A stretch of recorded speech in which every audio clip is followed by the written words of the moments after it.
안녕하세요. 저는 여주에 살고 있는 30대 중반 여자입니다.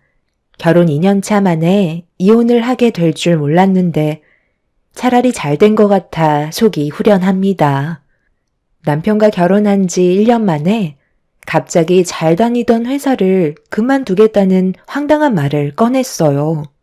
이유를 물어보니 바로 위 상사가 자기를 너무 힘들게 해서 그동안 스트레스를 받았다며 도저히 못 참겠다고 바로 퇴사했다는 한마디에 결혼을 한 지 얼마 되지 않았던 저는 남편에게 너무 큰 실망을 하고 말았네요. 당신, 나랑 결혼 전에도 다른 회사에서 상사와의 문제 때문에 일을 그만두지 않았어?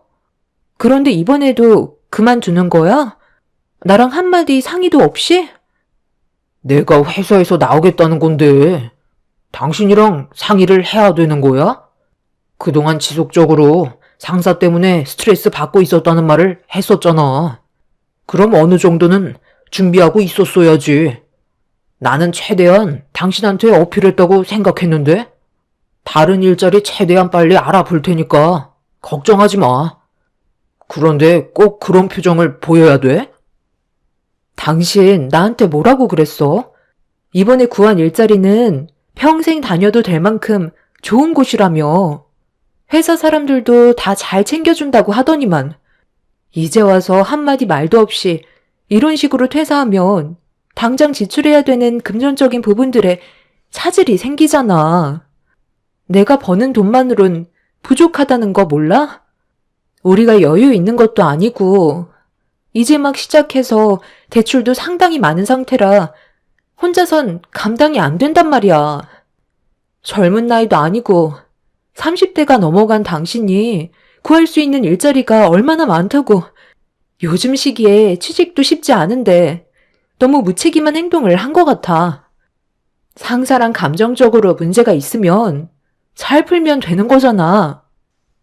워낙 고지식한 사람이라 대화도 잘 안 통해. 당신은 내가 힘들어서 그만뒀다는데 그게 그렇게 마음에 안 들어? 이번 달 안에 새로운 일자리 구하면 되잖아. 남편은 자기의 마음을 알아주지 못한다면서 집에 들어왔다가 다시 밖으로 나가 버렸어요. 계획했던 일들이 퇴사를 함과 동시에 모든 게 무너져 버린 상태였죠. 한참의 시간이 지나고 들어온 남편은 술이 머리끝까지 취해선 자기 몸 하나 가누지 못해 방으로 들어가 쓰러져 잠이 들어 버렸고 아무런 걱정 없이 행동하는 남편의 모습이 너무 실망스러워 한숨만 나오게 되었네요. 결혼 초기부터 이런 일이 생기니 앞으로의 결혼 생활이 두려워지기 시작했어요. 그래도 집안의 가장인데 최대한 빠른 시일 내에 안정적인 일자리를 알아볼 거라 믿고 아무 말 없이 기다려 왔었는데 집에서의 백수 생활은 생각보다 오래 걸리고 있었습니다. 저는 하루하루가 말라가는데 남편은 도통 일자리를 구할 생각을 하지 않고 있었어요. 결국 남편과의 갈등이 점점 깊어졌고 화가 올라와 버린 저는 남편에게 불만을 털어놓았습니다. 당신, 나랑 결혼한 이유가 뭐야? 집에서 게임만 하려고 나랑 결혼한 거야? 내가 벌어다 주는 돈으로만 먹고 살려고 나 속인 거냐고. 이건 충분한 이혼 사유 해당되는 거 알지? 나한테 어떤 상황인지 말도 안 해주고 밖에서 힘들게 일하고 퇴근하면 당신은 맨날 게임이나 하고 있는데 내 속이 지금 얼마나 타들어가는지 알아? 계속 이런 식이면 우리 같이 살아갈 수가 없어. 당신이 생각하는 결혼 생활이 이런 건 아니잖아? 앞으로 어떻게 할 건지 확실하게 말을 해봐. 내가 하루 종일 놀았을 것 같아? 나도 이리저리 일자리 알아보고 있다가 잠깐 머리 좀 식히려고 게임 좀 했던 것뿐인데 당신이 앞뒤 상황을 모르니까 내가 하루 종일 노는 것처럼 보이는 거야. 몇 군데 면접 자리 알아놨으니까 좋은 결과 있으면 알려줄게. 사람이 너무 조급하면 하던 일도 제대로 못하게 된다고. 침착하게 좀 기다려봐. 나도 적은 나이 아니라는 거 잘 알기 때문에 최대한 신중하게 결정하려는 거니까 숨 막히게 계속 뒤에서 긁어대면 금방 지친다고. 그럼 면접 자리 잡혀 있는 거 나한테 확인을 좀 시켜줘봐. 당신이 나한테 믿음을 주지 않으니까 내가 불안해서 그래. 어디 면접 보는 건데? 남편은 제 말이 끝나자마자 보여주었는데 3군데의 면접 일정을 잡아놓은 상태였어요. 그걸 본 저는 안심이 되었고 남편도 어느 정도는 생각이 있는 줄 알았습니다. 그런데 다음날 퇴근을 하고 들어왔는데 남편은 전날과 똑같은 모습을 하고 있었습니다. 그날 전화 한 통 없어서 걱정을 하고 있었는데 아무것도 하지 않고 그냥 TV만 보고 있길래 면접은 어떻게 됐냐고 물어보니 아무 말도 하지 않더라고요. 면접 보러 가는 날 아니냐고 다시 되묻자 남편은 3군데 다 마음에 들지 않았다면서 한껏 기대에 부풀었던 저를 힘 빠지게 만들었네요. 그날 잘 먹지 않았던 술까지 먹게 되었고 남편은 제 눈치를 살피기 시작했어요. 최대한 빠른 시일 내에 다시 알아보겠다며 신중할 필요가 있어서 그런 거라는 말을 했지만 남편에 대한 믿음은 날이 가면 갈수록 바닥으로 떨어지고 있었습니다.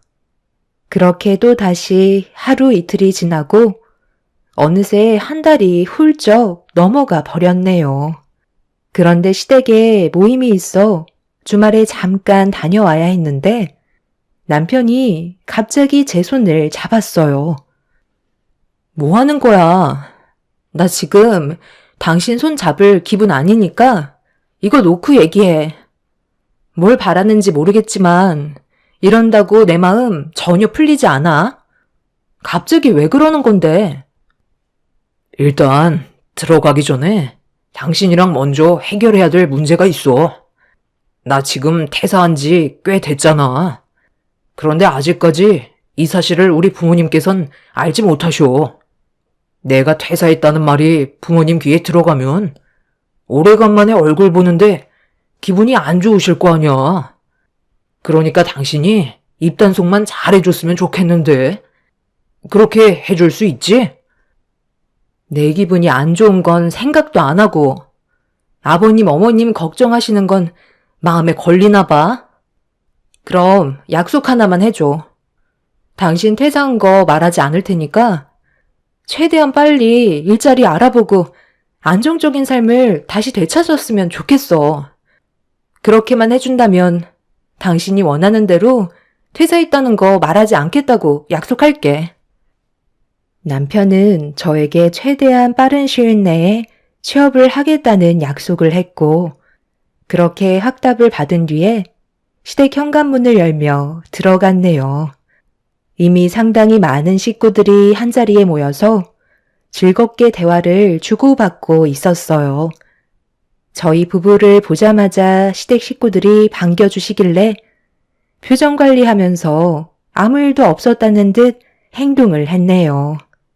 그렇게 모두가 즐거운 식사 자리를 끝낸 뒤 함께 모여 그동안 제대로 나누지 못했던 대화를 주고받고 있었는데 큰형님이 저희 부부는 어떻게 살고 있냐는 질문을 했어요.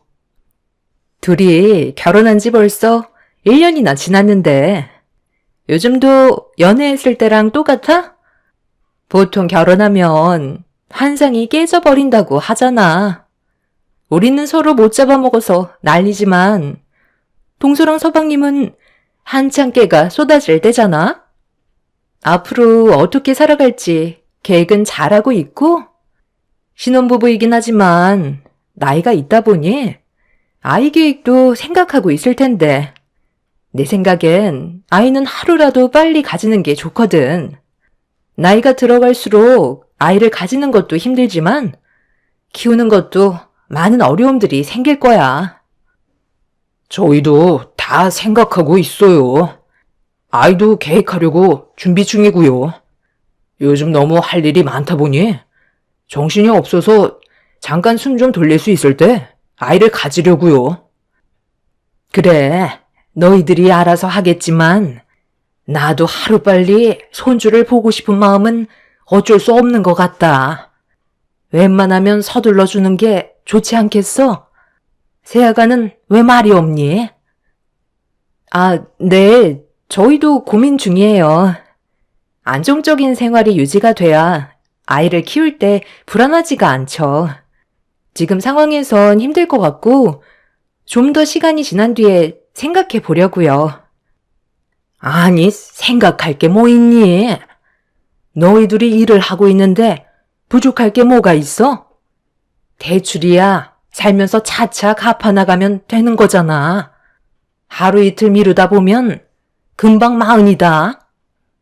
동서가 여자로서 걱정되는 것들이 뭔지 충분히 이해는 하는데 어머님 말 들어서 나쁠 거 없어. 말 나온 김에 이번에 우리 회사에서 남자 직원 한 명 채용하려고 하는데 서웅님 혹시 생각 있으세요? 지금 다니는 회사보다 월급도 좋고 가족이니까 승희 아빠가 더 신경 써서 챙겨줄 텐데 이번 기회에 한번 진지하게 고민해 보는 것도 좋을 것 같은데요?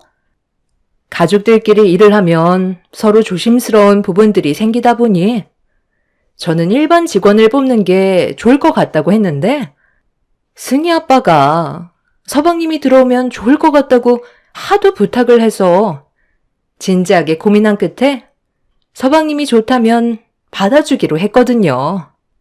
지금 받는 월급이 얼마나 된다고 했었죠? 저번에 듣기론 300 초반인 걸로 알고 있었는데 저희와 함께 일하면 400 초반으로 맞춰 드릴게요. 대출도 많이 받았다고 하니까 여러 가지로 많이 부족하잖아요. 동서가 임신도 하게 되면 휴직도 해야 될 텐데 그렇게 된다면 부담도 많이 느끼게 될 테니 이번 기회에 저희 회사로 들어오세요. 아, 정말요? 그렇게까지 신경 써주신다면 저희야 정말 좋죠. 솔직히 빚도 적지 않은 상황에서 허덕이고 있는데 아이까지 생기면 더 힘들어지니까 빚을 어느 정도 갚고 난 이후에나 여유가 생기면 아이를 가질 생각이었거든요. 저희가 지금 상황에서 가릴 처지는 아니잖아요. 최대한 빨리 정리하고 들어가면 되겠어요. 아니, 지금 큰형 밑으로 들어가서 일을 하란 말이야? 그게 얼마나 불편한 일인 줄 알아? 원래 남보다 가족이 더 불편하고 힘든 거야. 지금 당장 결정은 힘들 것 같은데? 형수님이 저희 걱정해 주시는 건 고마운데요. 그동안 사람 써보셔서 알잖아요. 서로 불편한 일 만드는 계기가 될 수도 있는 거라고요. 저는 좀 더 생각을 해볼게요. 남편의 말을 듣는 순간 화가 머리끝까지 올라가서 남편과 잠깐 대화 좀 하겠다며 뒷마당으로 끌고 갔어요. 제가 왜 화를 내고 있는지 전혀 알지 못하더라고요. 그래서 퇴사한 마당에 가릴 게 뭐가 있냐며 좋은 기회니까 형님 회사에 들어가 일하는 게 좋겠다고 했는데 남편은 제 말을 듣고 싶지 않았는지 고개를 돌려 버렸습니다. 당신 지금 제정신이야? 우리가 어떤 상황인지 뻔히 알면서 지금 그런 말이 나와? 고민할 게 뭐가 있어? 내일부터 당장 형님 회사로 들어가도록 해. 싫다니까. 그렇게 되면 얼마나 눈치가 보이는 줄 알아? 아무리 지금 상황에 돈이 궁하다 해도 이건 진짜 아니야. 나 스트레스 받는 거 보고 싶어? 집안의 가장이라는 사람이 왜 이렇게 대책 없이 행동하려는 건데? 다른 회사에 입사해도 남 눈치 보는 건 똑같아.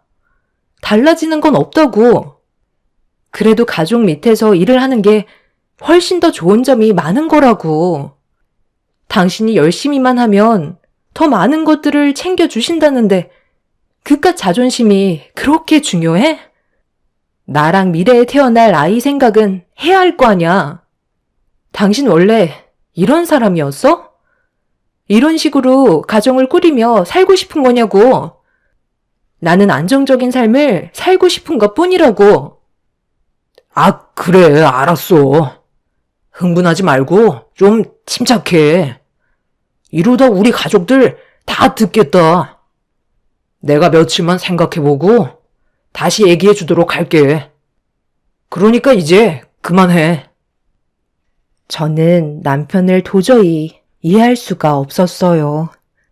일을 그만둔 지 한 달이 넘어가고 2달째인데 변화되는 건 하나 없이 집에서 게임만 하면서 숟가락으로 밥을 퍼서 먹여주겠다는 걸 거절한 남편이 너무 실망스러웠습니다. 남편은 시댁 식구들이 자기가 퇴사한 걸 듣게 될까봐 눈치를 보며 저를 진정시켰고 며칠 이내로 답을 주겠다면서 급하게 시댁으로 들어가 버렸네요. 화가 머리끝까지 올라온 상태라 흥분을 가라앉히지 못한 저는 한참 동안 밖에 있다가 다시 시댁으로 들어가게 되었고 남편은 저와 대화한 게 아무렇지도 않은 듯 시댁 식구들과 웃고 떠들고 있었어요.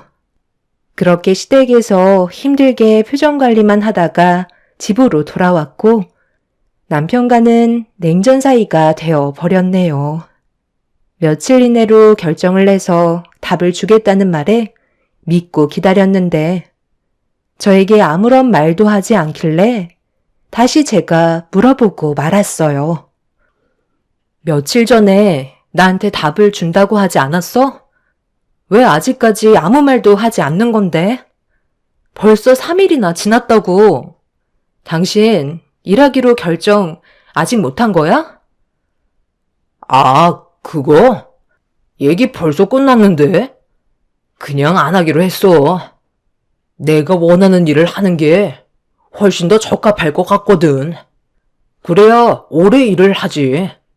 형 밑에서 일을 하다가 체질에 안 맞아서 금방 그만두면 그게 더 손해잖아? 그러니까 나 믿고 조금만 기다려줘.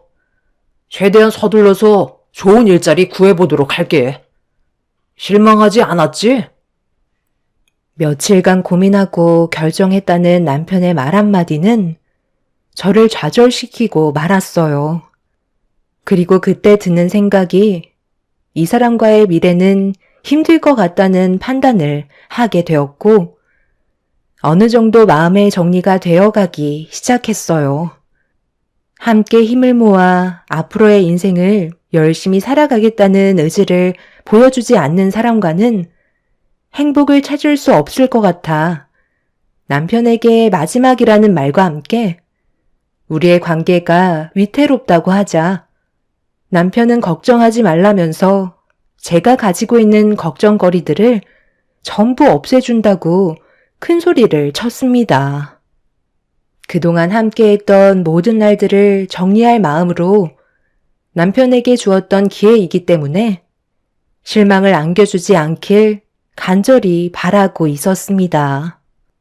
그날 이후 저에게 열심히 면접을 보러 다니고 있는 모습들을 꾸준하게 보여주었고 무엇을 하고 있는지 궁금해서 전화를 해보면 곧 면접을 보러 들어간다며 남편은 제 마음을 알아주기라도 한 듯 달라진 모습을 보여주기 시작했어요.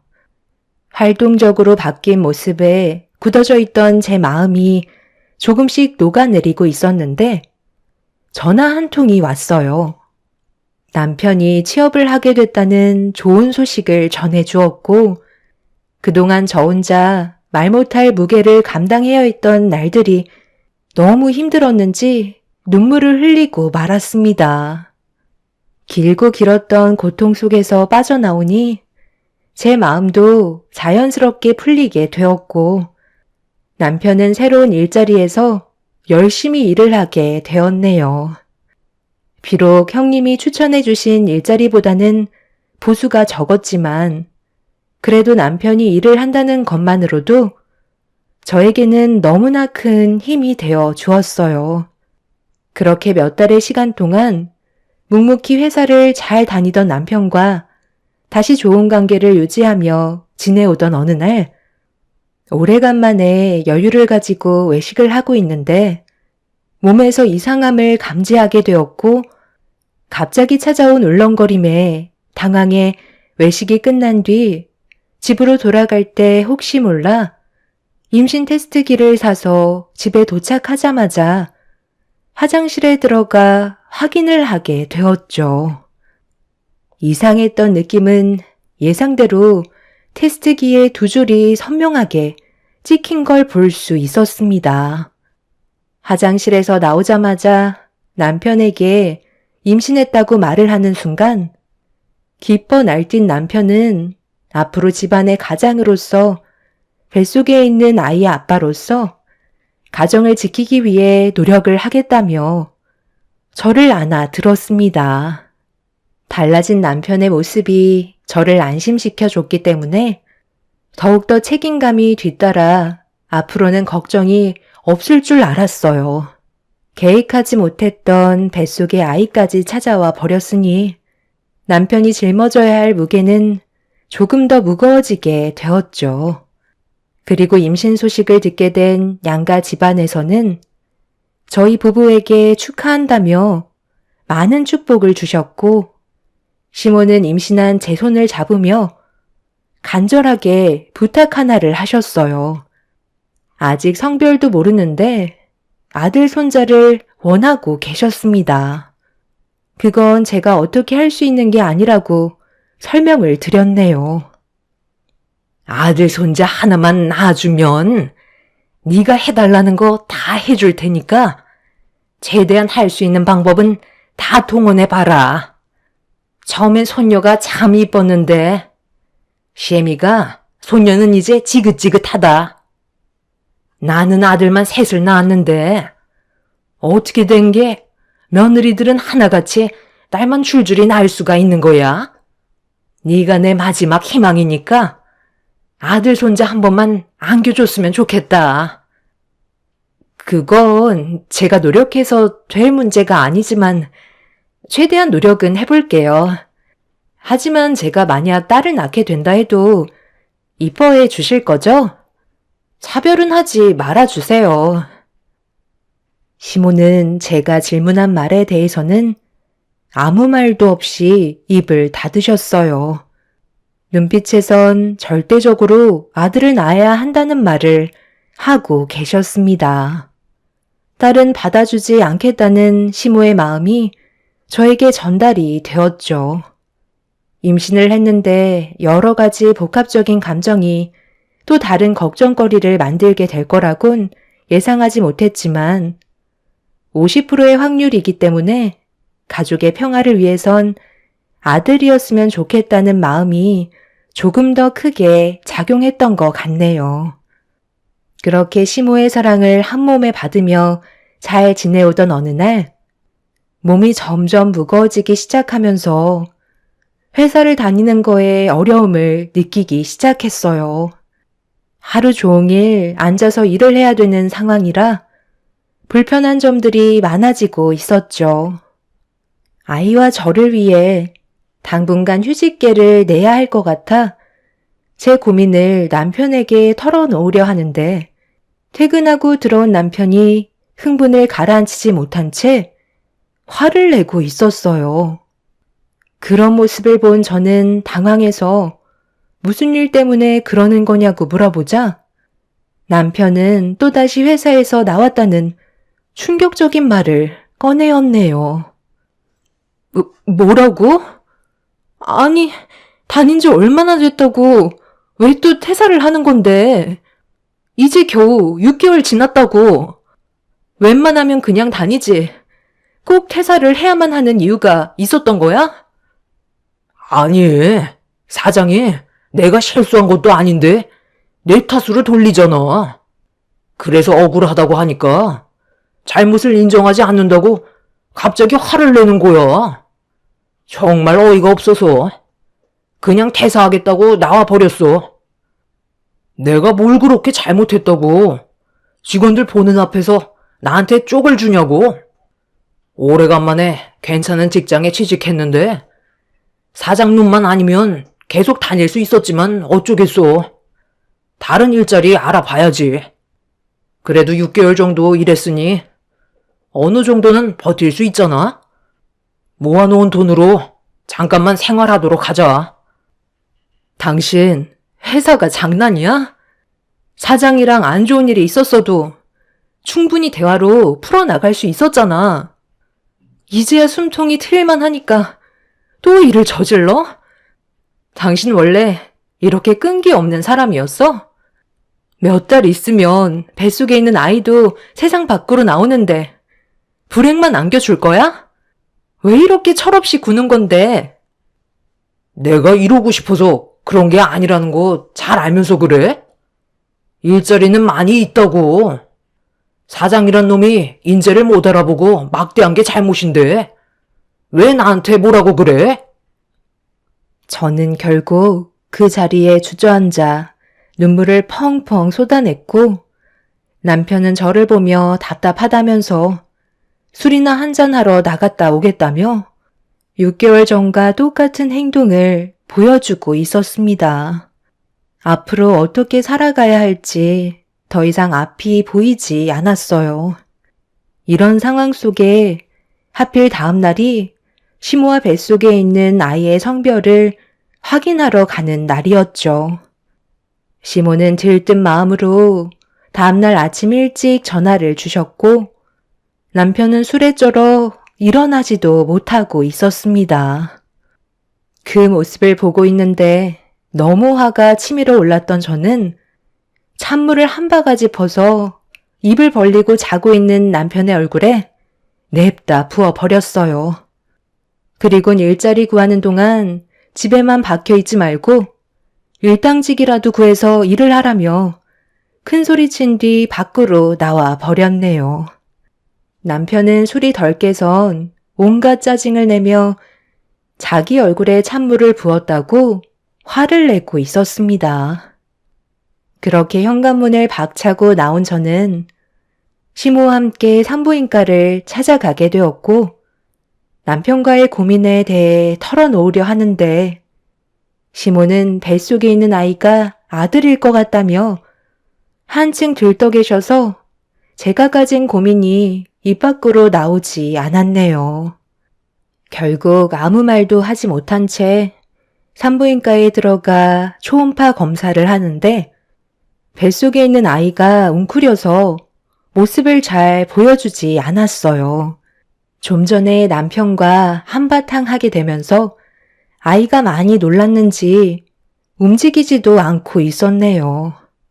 시모는 원장님의 입만 바라보면서 아들이길 바라는 간절한 마음에 양손을 모으며 쳐다보고 있었는데 고개를 갸우뚱하며 한참 동안 초음파로 뱃속에 있는 아이의 상태를 보다가 아주 이쁘게 생겼다는 한마디를 꺼내셨습니다.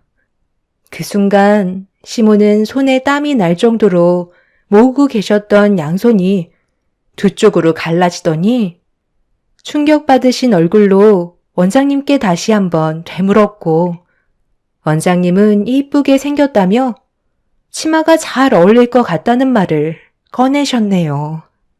그 말을 끝나기가 무섭게 시모는 진료실 문을 열며 밖으로 나가셨고 제가 꼭 죄를 지은 것 마냥 고개가 저절로 내려가더라고요. 그렇게 진료실에서 조심스럽게 걸어 나왔는데 시모는 이미 산부인과에서 나가 집으로 돌아가 버리셨습니다. 그날 이후 시모는 저를 대하는 태도가 180도 달라지셨고 남보다 못한 존재로 추락하고 말았네요. 결국 이런 시모와 남편과의 문제점들이 저를 더 이상 버티지 못하게 만들었어요. 남편은 똑같은 패턴으로 생활을 하고 있는 게 너무 한심해 보여 집에 있는 컴퓨터를 전부 부숴버렸습니다. 노발대발하며 난리친 남편은 그날 이후 집에는 잘 들어오지 않았고 이제는 아예 일자리도 알아보려 하지 않았어요. 더 이상은 안 되겠다 싶어 이혼을 결정하게 되었죠. 어디서 무얼 하는지 남편은 새벽에 잠깐 집에 들어와 샤워하고 옷만 갈아입은 채 다시 밖으로 나갔어요. 제가 이혼 준비를 하고 있다는 건 꿈에도 모른 채 말이죠. 그렇게 하나하나 준비해가며 앞으로 있게 될 일들에 대해 계획을 세우고 있는데 어느 날 변호사 사무실에서 볼일을 마치고 집으로 돌아가려고 밖으로 나오던 도중 카페가 앞에 보이길래 단 게 먹고 싶어 과일 주스 하나 먹으려고 카페 문을 열고 들어갔어요. 그렇게 생과일 주스 한 잔을 건네받은 뒤에 몸을 돌렸는데 그 순간 제 앞에 시모가 저를 바라보고 계셨네요. 너무 갑작스러운 상황이라 흠칫 놀라며 어색한 인사를 드리는 사이 시모는 제 손에 들고 있던 명세서와 카드를 낚아채셨고 결제 내역을 확인하시곤 눈이 휘둥그레지셔서는 저한테 막말을 퍼부으시더니 자기 아들이 힘들게 벌어모은 돈으로 제 배만 불린다며 많은 사람들 보는 앞에서 만삭인 제 뺨을 명세서로 사정없이 내려치셨어요. 너무 놀라 뭐 하시는 거냐고 소리를 지르자 딸이라서 딸기 주스를 시켜 먹냐는 어이없는 말을 꺼내시더니 제 손에 들고 있던 주스를 빼서 뚜껑을 열은 뒤 머리 위로 부어 버리셨네요. 지금 이게 뭐 하시는 거죠? 뱃속에 있는 아이가 딸이라고 한순간에 이렇게까지 변하실 줄은 정말 몰랐네요. 그리고 그 카드 그 사람 거 아니거든요? 각자 일하면서 모은 월급 중에 일부를 나눠서 생활비를 넣어둔 카드라고요. 그런데 그 안에 있는 생활비가 지금은 제가 벌어모은 돈으로만 꽉 차 있다고요. 어머님이 그렇게 아끼시는 아들이 지금 뭐라고 다니는 줄 아세요? 저랑은 한마디 말도 없이 퇴사해서 그동안 벌은 돈으로 흥청망청 쓰면서 집에는 들어오지도 않고 있다고요. 저번에 형님이 그이한테 같이 일하길 원했었죠?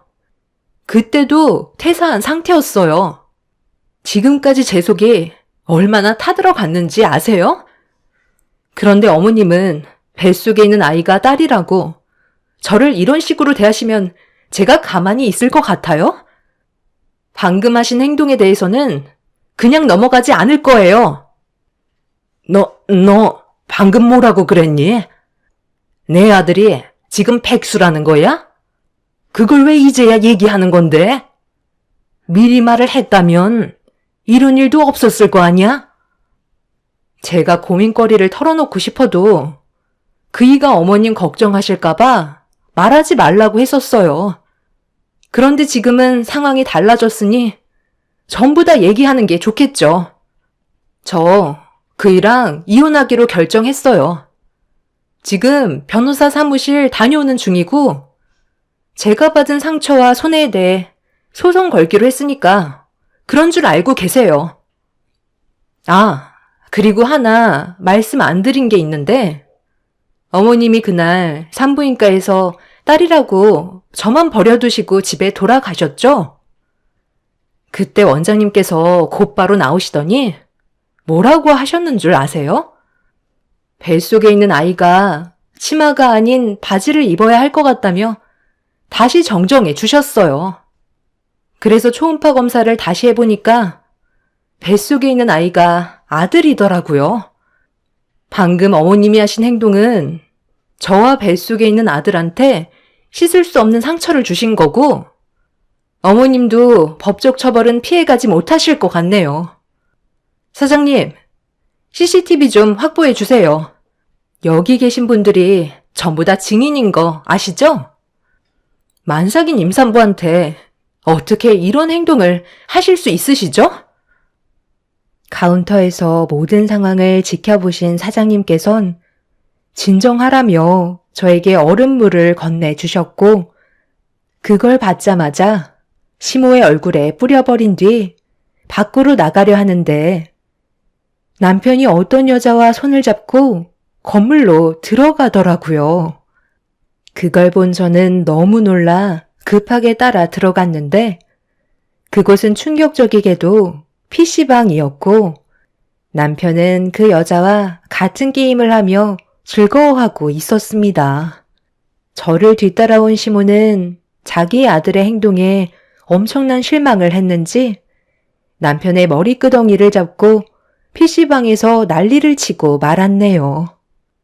남편은 그동안 게임상에서 만난 여자와 현실적으로 만남을 가지고 있던 거였어요. 결국 이런 충격적인 사실들이 전부 밝혀지면서 더 이상 용서받을 수 없는 상황까지 오고야 말았네요. 저는 남편에게 이혼 위자료에 소송을 걸었고 게임상에서 만났다던 여자에게도 상간녀 소송을 진행하게 되었네요. 그리고 임산부인 저를 함부로 대했던 시모에게도 제가 받은 상처에 대한 정신적인 손해배상을 요구하게 되었어요. 시모는 땅을 치며 후회하셨고 뱃속에 있는 아이가 손녀가 아닌 손자라는 사실을 알게 된 이후 다시 돌아와 달라고 애원하셨지만 백수아들 끼고 천년만년 사시라며 뒤도 안 보고 큰 소리친 뒤 인연을 끊게 되었네요. 그날 이후 시모의 집안에는 역풍이 불었고 남편은 자기 인생 알아서 하겠다며 개차반같이 살다가 게임에서 만난 여자와 오토바이를 타고 가다가 큰 사고가 나게 되면서 현재 혼수 상태에 빠졌다고 합니다. 깨어나지 못하는 상황이 되자 시모는 다시 저에게 찾아와 제 목소리를 들어야 그 사람이 일어날 수 있다며 저를 데리고 병원을 가고 싶어 합니다. 부모님께선 절대적으로 반대를 하셨지만 시모는 최근까지 저희 집에 찾아오셔서 부모님께 용서를 구하며 저를 데리고 병원에 함께 가길 원하고 계시네요. 제 목소리를 들으면 분명 눈을 뜰 수 있을 거라고 믿고 있는 것 같아 보였어요. 하지만 부모님께서도 남편과 시모의 행동에 너무 큰 실망을 하셔서 더 이상 얼굴을 마주하지 않으십니다. 비록 제 인생에 삐걱거림이 있었지만 두 번의 불행은 없을 것 같네요. 그 사람의 잘못된 행동이니 그만한 대가를 치른 듯 합니다. 앞으로는 제 삶이 조금이나마 밝아졌으면 좋겠어요. 건강하게 태어난 아들과 함께 남은 인생 열심히 살아가도록 하겠습니다. 제 사연 들어주신 분들 정말 감사합니다. 안녕하세요. 저는 울진에 살고 있는 40대 초반 여자입니다. 5년 전에 잠깐 스쳐 지나갔던 인연이 저에게 많은 변화를 가져다 주게 되면서 인생까지 바뀌게 되는 놀라운 일들이 눈앞에 펼쳐져 이렇게 사연을 신청하게 되었네요. 10년 전 남편과 결혼을 하고 시부모님 식당 일을 도우며 살아왔었어요. 남편이 3대째 이어받을 식당이라 저도 함께 일손을 도울 수밖에 없었어요. 음식에 모든 인생을 쏟아부으신 시부모님께선 상당히 예민하셨고 뭐 하나 마음에 들지 않는다면 그날은 눈물을 쏙 뺄 정도로 엄하게 행동을 하셨어요. 남편과 결혼하기 전부터 미리 예상을 했던 상황이라 받아들이는 건 어렵지 않았지만 생전 식당 일을 해본 적이 없었던 저는 노하우가 없어서 체력적으로 힘든 부분들이 많았습니다. 그래도 항상 반복되는 일들이어서 그런지 3년이 지나가면서부터 몸에 적응이 되었는지 서로 눈빛만 봐도 모든 일들을 척척 해냈습니다. 하지만 시부모님께선 언제나 부족한 점들이 눈에 띄셨는지 3년이 지나도 잔소리는 여전하셨어요. 제 딴에도 최선을 다한다고 했지만 시모를 감당하기에는 정신적인 고통이 너무 크게 다가왔었어요. 결국 저도 시모에게 불만을 얘기하고 말았죠. 지금까지 군소리 안 하고 어머님이 시키는 대로 다 했지만 항상 마음에 들지 않는다고 화만 내시잖아요. 저도 사람이에요. 식당에 들어오면 마감 때까지 쉬지 않고 욕만 먹잖아요. 이 사람도 옆에서 저한테 잘하고 있다고 칭찬해 주는데 어머님은 제가 손님 없을 때 잠깐 앉아서 숨 돌리는 것도 못 보시잖아요. 브레이크 타임에 재료 손질 다 해놓고 제오픈 시간 오기 전에 잠깐 앉아있는 게 그렇게 꼴보기 싫으세요? 저는 어머님 며느리인 거지 일만 주구장창하는 노동자가 아니에요. 이 사람이랑 결혼한 지 3년이 넘었는데 저한테 따뜻한 말 한마디 해주기는커녕 온갖 독설로 제 마음에 상처만 주시잖아요. 네가 하는 꼴을 봐라. 일을 제대로 처리해 놓으면 내가 잔소리를 하겠어? 나도 너 때문에 입이 아파 죽겠다. 맨날 똑같은 일상 반복인데 너는 어떻게 된 게 하나도 편한 게 없니? 그렇게 느려 터져서 내가 식당 일에 손 떼면 벌어먹고 살 수나 있겠어? 내 아들은 어렸을 적부터 식당을 물려받기 위해 열심히 일을 해왔지만 너는 우리 집안 식구가 된 지 이제 3년 차인데 부족한 점들이 보이는 건 당연하지만 맨날 똑같은 말을 반복하는데 바뀌는 게 전혀 없잖아? 이 사람 잘하고 있는데 이제 그만 뭐라고 좀 하세요. 우리 집 식구가 되고 나서 지금까지 제대로 쉰 적도 없이 달려오고만 있잖아요. 부족한 점들이 있어도 좋게 설명해주면서 잘한 부분에 대해서는 칭찬 한마디 해주시면 이 사람도 더욱더 열심히 식당 일을 도울 수 있을 텐데 엄마는 맨날 지적만 하시니 이 사람도 지쳐서 불만을 품게 되는 거라고요. 이러다가 못하겠다고 하면 그 손에 누가 감당해야 되는데요. 전부 다 제가 떠안아야 한다고요. 이제 그만 좀 하세요. 얘가 결혼했다고 자기 마누라 편만 드는 것 봐라. 엄마는 이 나이 먹고 식당에 나오고 싶은 줄 알아? 너희 아빠랑 엄마도 이제 집에서 쉬고 싶다고. 아유, 그만들 하고 다들 붙어서 양파나 손질해. 앞으로 1시간밖에 안 남았는데 계속 입만 털 거야? 오늘 저녁 장사 안 할 거냐고? 해야 될 일부터 끝내고 하고 싶은 말 하면 되잖아. 오늘 마감 끝나고 다들 모여서 진지하게 대화 좀 나눠야 되겠다. 이대로 운영하다간 식당 망하는 건 순식간인 건 몰라? 다들 정신 차려.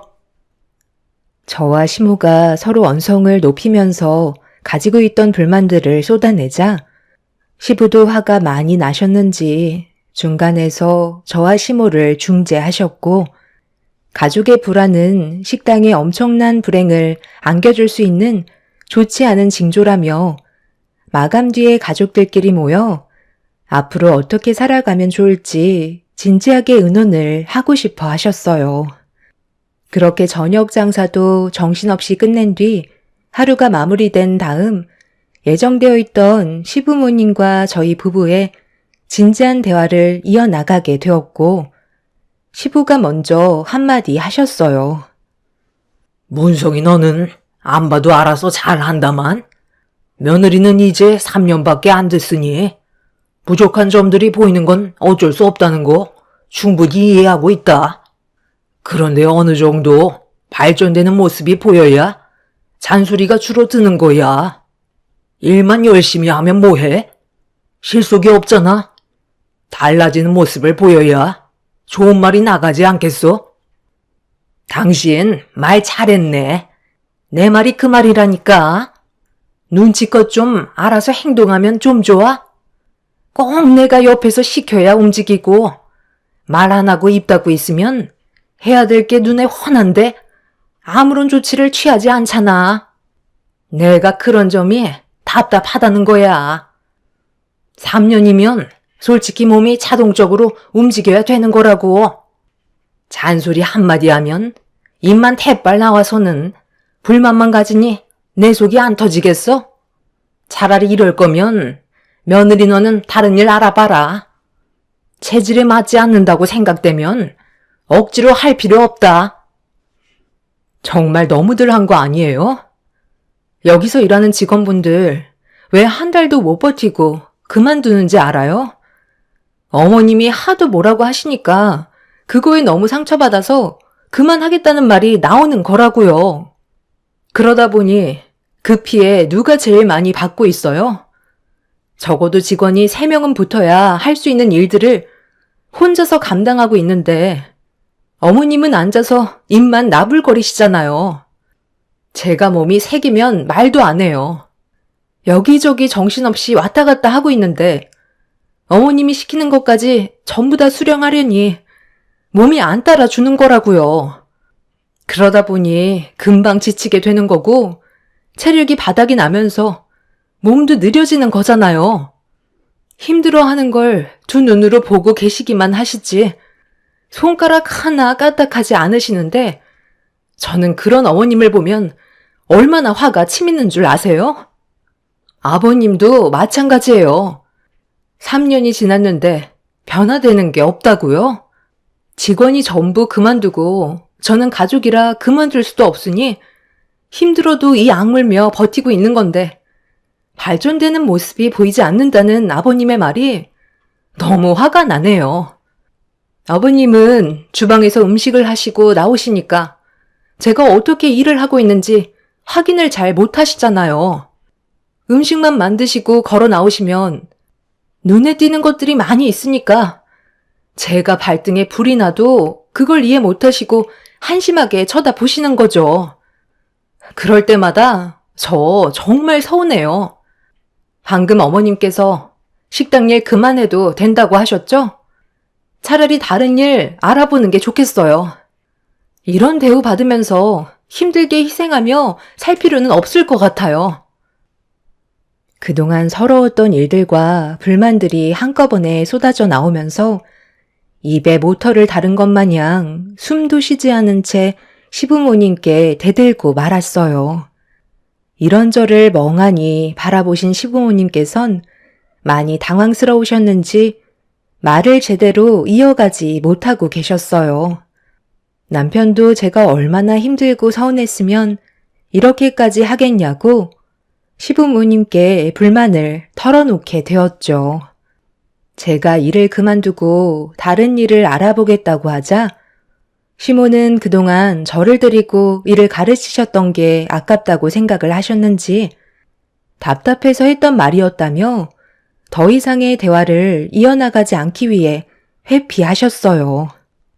자리에서 일어나 먼저 식당 밖으로 나가시면서 상황은 대충 마무리가 되었죠. 끝까지 이해를 해주지 않으셨던 시부모님과 안 좋은 감정을 풀지 못한 채 대화가 단절되어 버리니 저도 너무 답답하더라고요. 그래도 제가 가지고 있던 불만들을 조금이나마 풀어서 그런지 다음날부터 크게 터치를 하지는 않으셨어요. 그렇게 각자 맡은 일을 하면서 지내다 보니 얼마 지나지 않아 시부모님께서는 또 똑같은 모습으로 돌아가셨어요. 그때 제가 아무리 열심히 해봤자 달라지는 건 아무것도 없다는 걸 확실하게 느끼게 되었죠. 그래서 남편한테 너무 힘들다며 함께 일을 하지 못할 것 같다고 진지하게 고민한 끝에 직원을 구할 때까지 식당 일을 돕기로 결정을 하게 되었어요. 남편은 그동안 고생 많았다며 직원을 구하면 한동안 집에서 푹 쉬었다가 몸과 마음이 안정을 되찾았을 때 일자리를 알아보라면서 배려를 많이 해주었어요. 그렇게 식당에서 일을 하게 될 새로운 직원을 구한 뒤 저는 예정대로 일을 그만두게 되었고 그동안 밀려있던 일들과 지쳐있던 몸을 회복시키면서 다른 일을 알아보기 시작했어요. 오래 쉬는 건 제 성격에 맞지 않아 적성에 맞는 일을 찾아 바로 일자리를 구하게 되었죠. 그런데 남편이 밖에서 누군가한테 목소리를 높이면서 들어오지 말라고 화를 내고 있길래 무슨 상황인지 인터폰으로 밖의 상황을 확인해 보니 시부모님께서 남편과 함께 안 좋은 대화를 주고받고 있었습니다. 시모는 저를 부르면서 당장 문을 열라며 화를 내시길래 남편을 밖에 계속 세워둘 수 있는 상황도 아니라 일단 현관문을 열어 드렸습니다. 그러자 시모는 남편을 옆으로 밀치더니 집으로 들어오시면서 저에게 막말을 퍼부으셨습니다. 적당히 쉬었으면 식당으로 들어와야 하는데 다른 일자리를 구했다는 거에 화가 나셨던 거였죠. 남편은 하고 싶은 일을 하게 그냥 놔두라면서 제가 힘들어하는 모습을 더는 지켜볼 수 없다며 언성을 높이고 있었죠. 제발 그만들 좀 하세요. 이 사람이 정말 오래 버틴 거지. 두 분 다 얼마나 사람을 들볶고 상처되는 말을 많이 하셨으면 직원들이 하루도 버티지 못한 채 뛰쳐나가겠어요. 특히 엄마가 제일 문제예요. 직원이 돈을 받고 일을 하는 입장이지만 그분들도 가정이 있는데 그렇게 막말을 쏟아내면 기분이 좋겠어요? 계속 이러실 거면 차라리 물려받지 않을게요. 식당 두 분이서 운영하세요. 저도 더 이상은 힘들어서 못하겠어요. 힘든 식당 일 서로 웃으면서 해도 쉽지 않은데 오픈할 때부터 인상 쓰고 잔소리만 늘어놓으면 어느 누가 오래 버티겠어요? 저는 자식이니까 어렸을 적부터 두 분의 모습을 지켜봤으니 그냥 그러려니 하는 거지. 다른 사람들은 비수가 꽂힐 정도로 상처를 받는다고요. 이 사람 다른 일자리 알아봤으니까 이제 그만하세요. 식당으로 다시 돌아가 일하겠다는 말이 나와도 지금부터는 제가 말릴 거예요. 그럼 더 이상 할 말 없으시면 돌아가 주세요. 다른 집들 쉬고 있는 시간인데 동네 시끄럽게 하지 마시고 일찍 들어가 쉬세요. 너 정말 식당에 나와서 일할 생각 없는 거니? 내가 잔소리 좀 했다고 그만하겠다고 하면 내 마음이 얼마나 안 좋은 줄 알아? 다시 진지하게 생각해봐라. 여태 힘들게 식당 운영하는 걸 가르쳐놨는데 네가 빠지면 나중에 내 아들이 혼자 식당을 책임지는 게 얼마나 힘들겠어? 다시 들어와서 일하는 걸로 해. 식당 일이 힘든 건 당연한 거예요.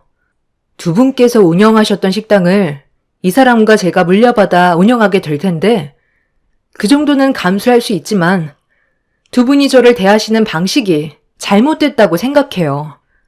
다른 직원들 멀쩡히 잘 다니고 있는데 저만 일을 그만두겠다는 건 저한테 문제가 있어서 그런 거겠죠. 하지만 새로 들어온 직원들이 하루도 못 버티고 뛰쳐나간다는 건 문제가 있는 거 아니겠어요? 아버님, 어머님께서 식당을 운영하시는 방식이 잘못됐다고 생각돼요. 차라리 물려주실 거면 이제 그만 손 떼셨으면 좋겠어요. 이 사람도 오랜 기간 두 분 밑에서 일을 해왔고 저 또한 식당이 어떻게 돌아가는지는 충분히 몸에 익혔잖아요. 이 사람이 주방에서 음식을 하고 제가 직원들을 새로 뽑아 전체적인 운영을 도울 테니 아버님, 어머님께서는 이제 그만 손을 떼시는 게 좋겠어요.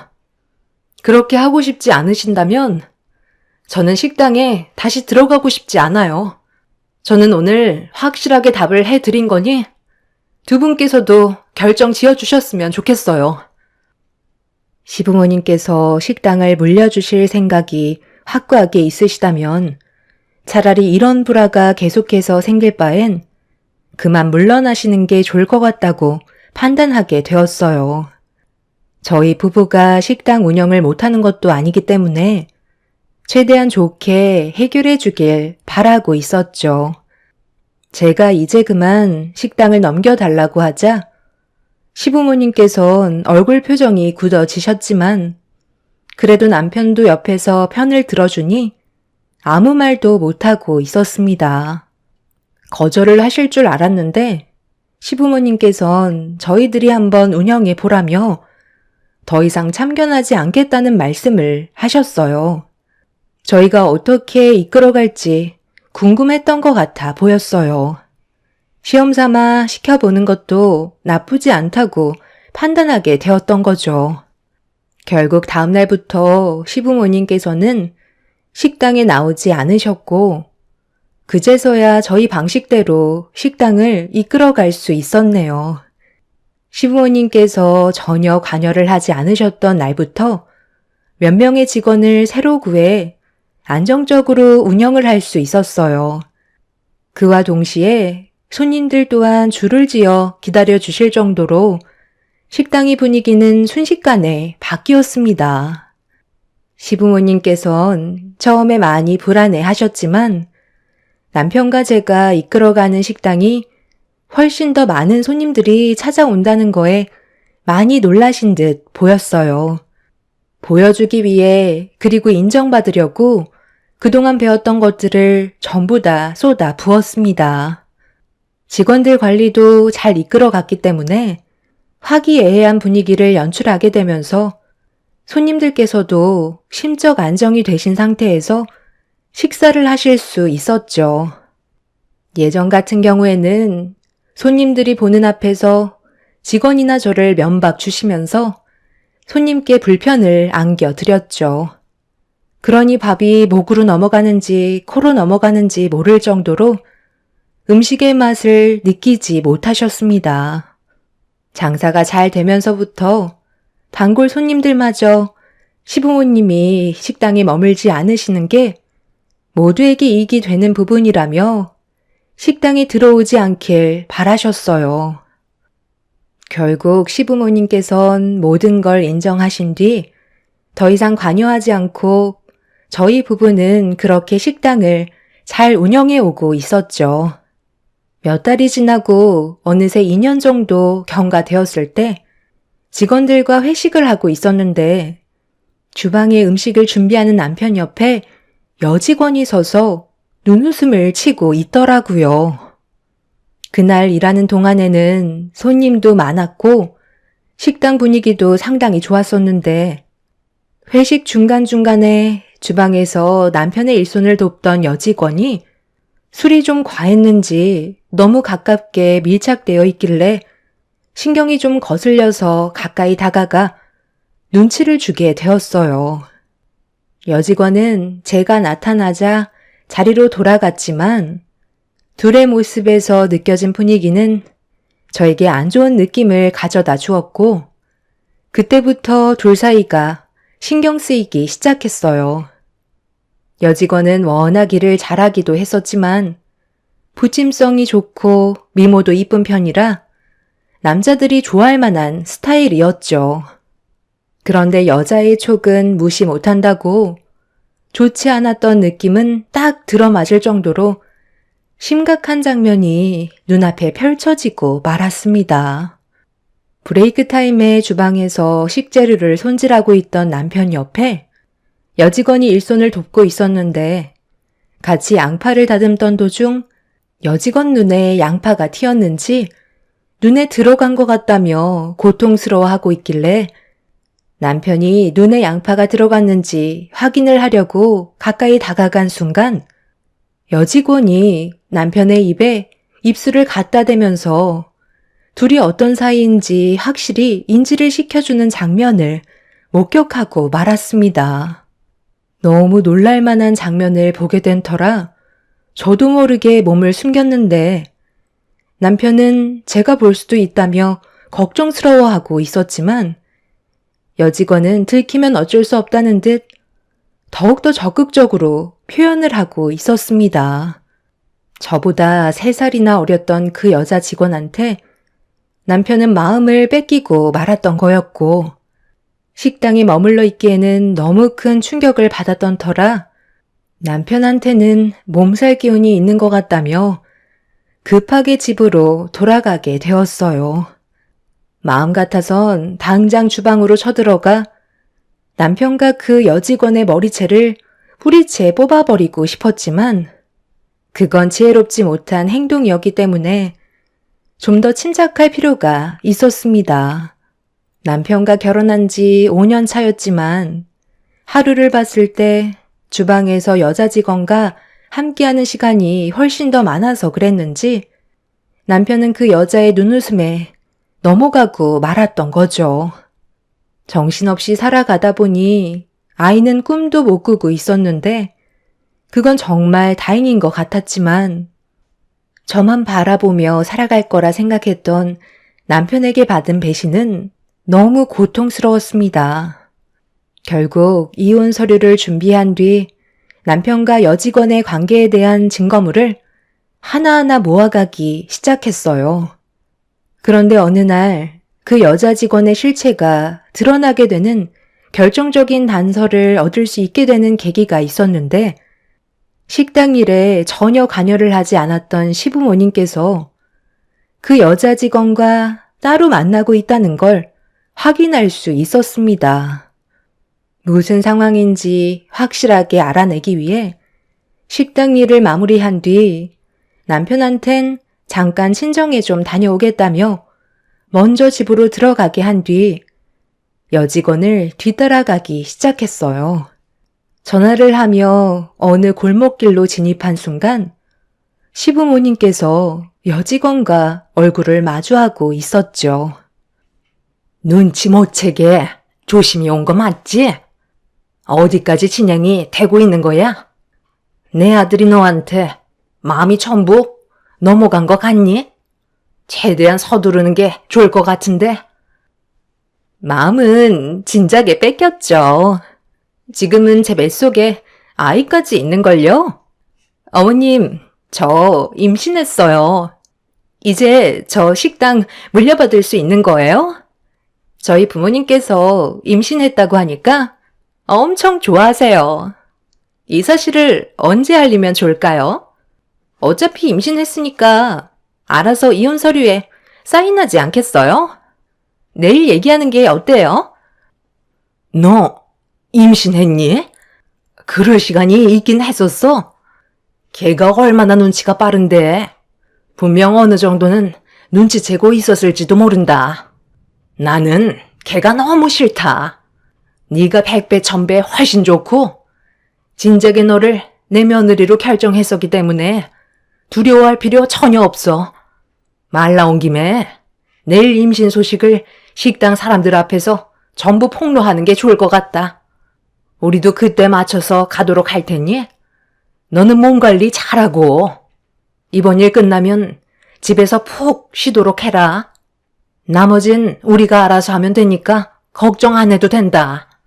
내가 진작에 너를 데려왔어야 했는데 너무 미안하다. 우리 아들이 고집 꺾는 게 쉽지 않아서 힘들었지만 지금은 많이 느끼고 있었을 거다. 걔보다 지금의 네가 훨씬 잘 맞는다는 걸 확실히 알았기 때문에 임신까지 시키지 않았겠어? 임신까지 했으니 내 식당은 이제 네 거다. 그동안 저와 함께했던 여직원은 시부모님이 저를 내치려고 계획한 여자였어요. 시부모가 운영했을 때보다 식당이 잘 되고 있으니 여직원도 시모가 식당을 물려주겠다는 말에 혹하고 넘어간 것 같습니다. 남편은 항상 저와 붙어 있었는데 언제 여자 직원과 따로 만나서 임신까지 시켰는지 그건 아무리 생각을 해봐도 알 수가 없었어요. 말도 안 되는 너무 충격적인 상황을 두 눈으로 목격해버린 저는 빠르게 녹한 증거물 하나 들고 집으로 들어오면서 배신의 눈물을 쏟아내고 말았어요. 평생을 함께할 거라 생각했었는데 남편은 저보다 다른 여자를 마음에 두고 있었다는 거에 너무 괴로웠고 그 사람들 전부 용서해 주고 싶지 않았죠.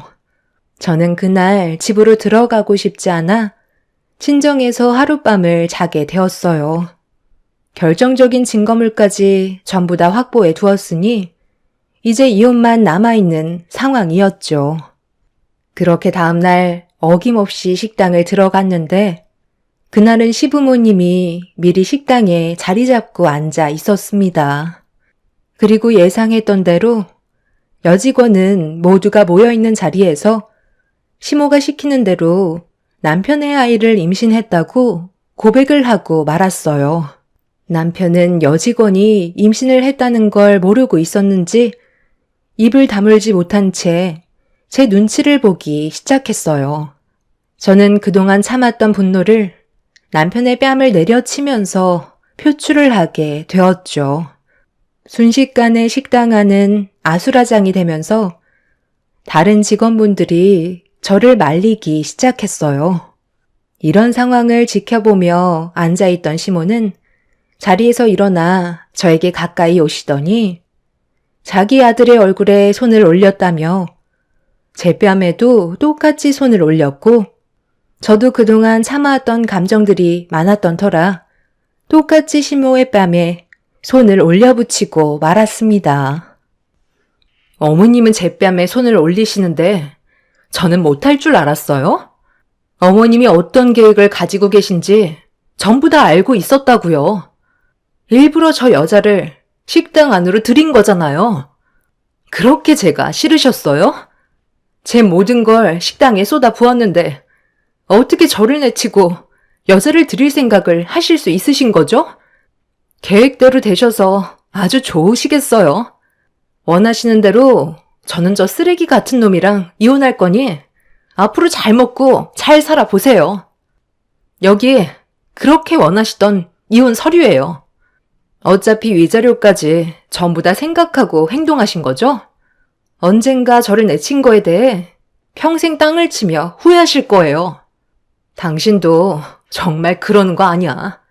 내가 그동안 얼마나 힘들었는지 알면서 저 여자랑 나 몰래 만나고 있었어?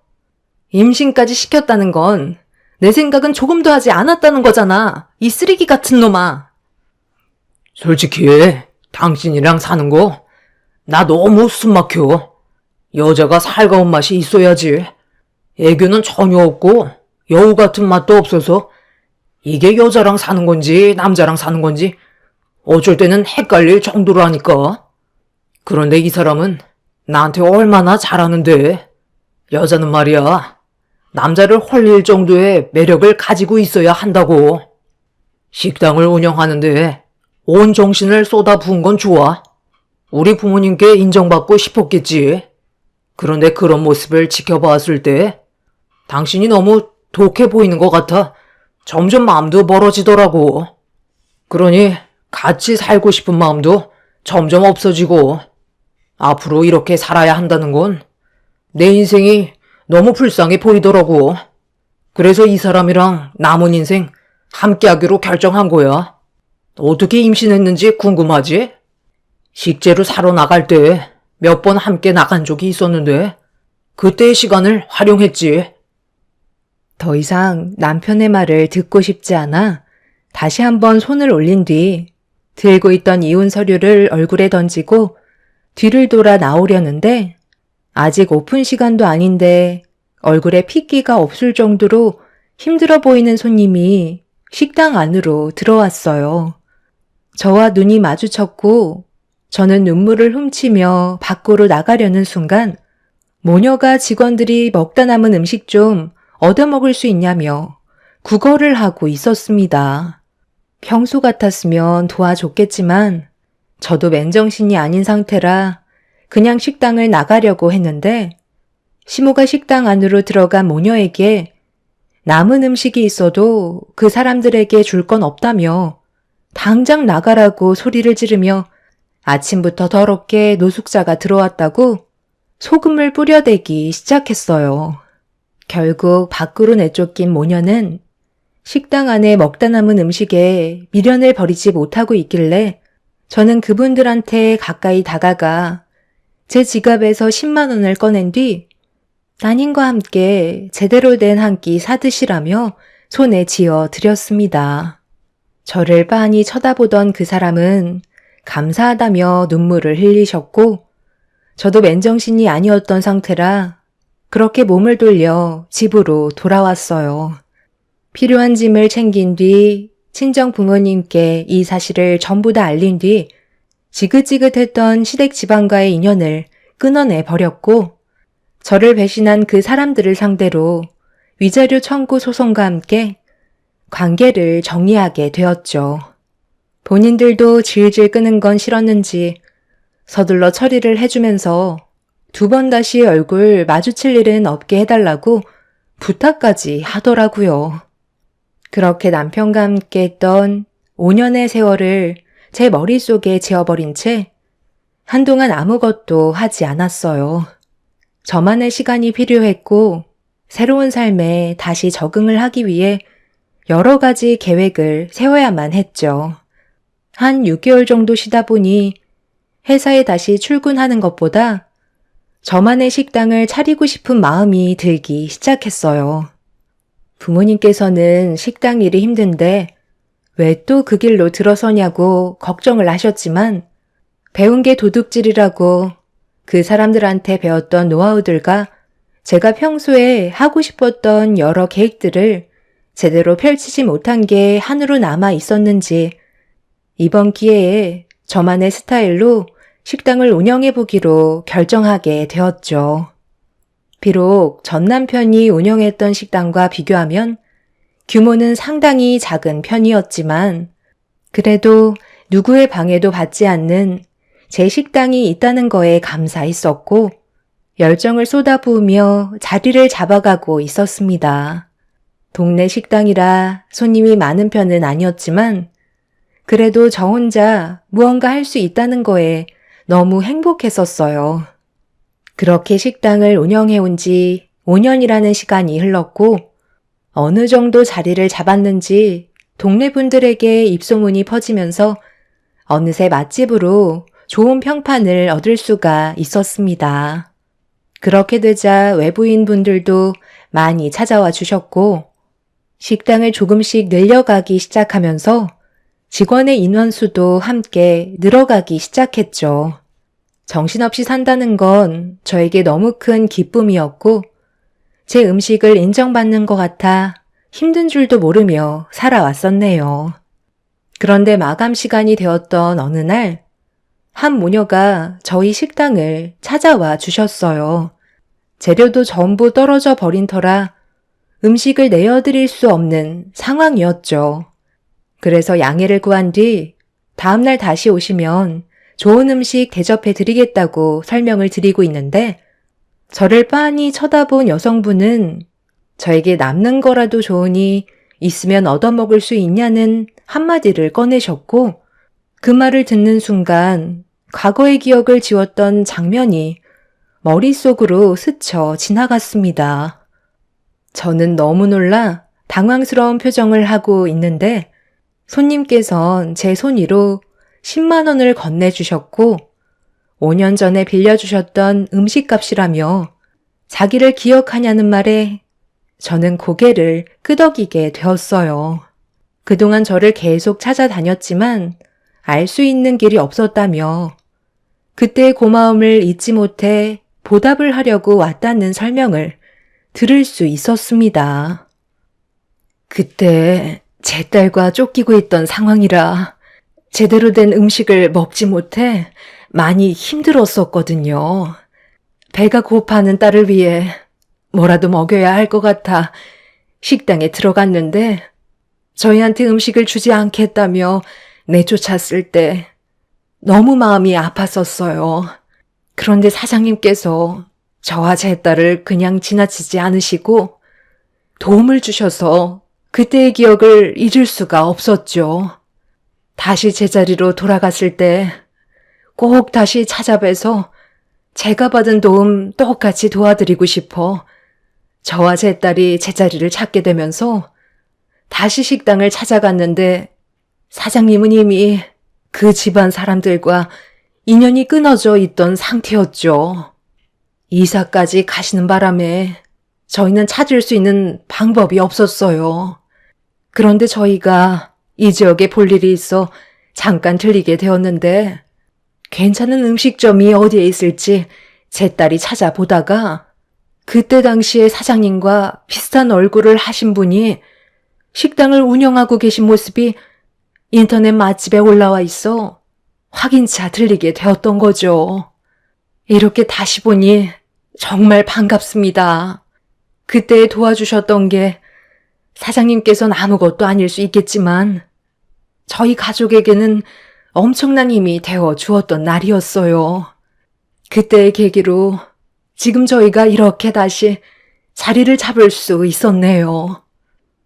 5년 전에 잠깐 스쳐 지나갔던 인연이 다시 저에게 찾아올 거라곤 전혀 상상하지 못했었어요.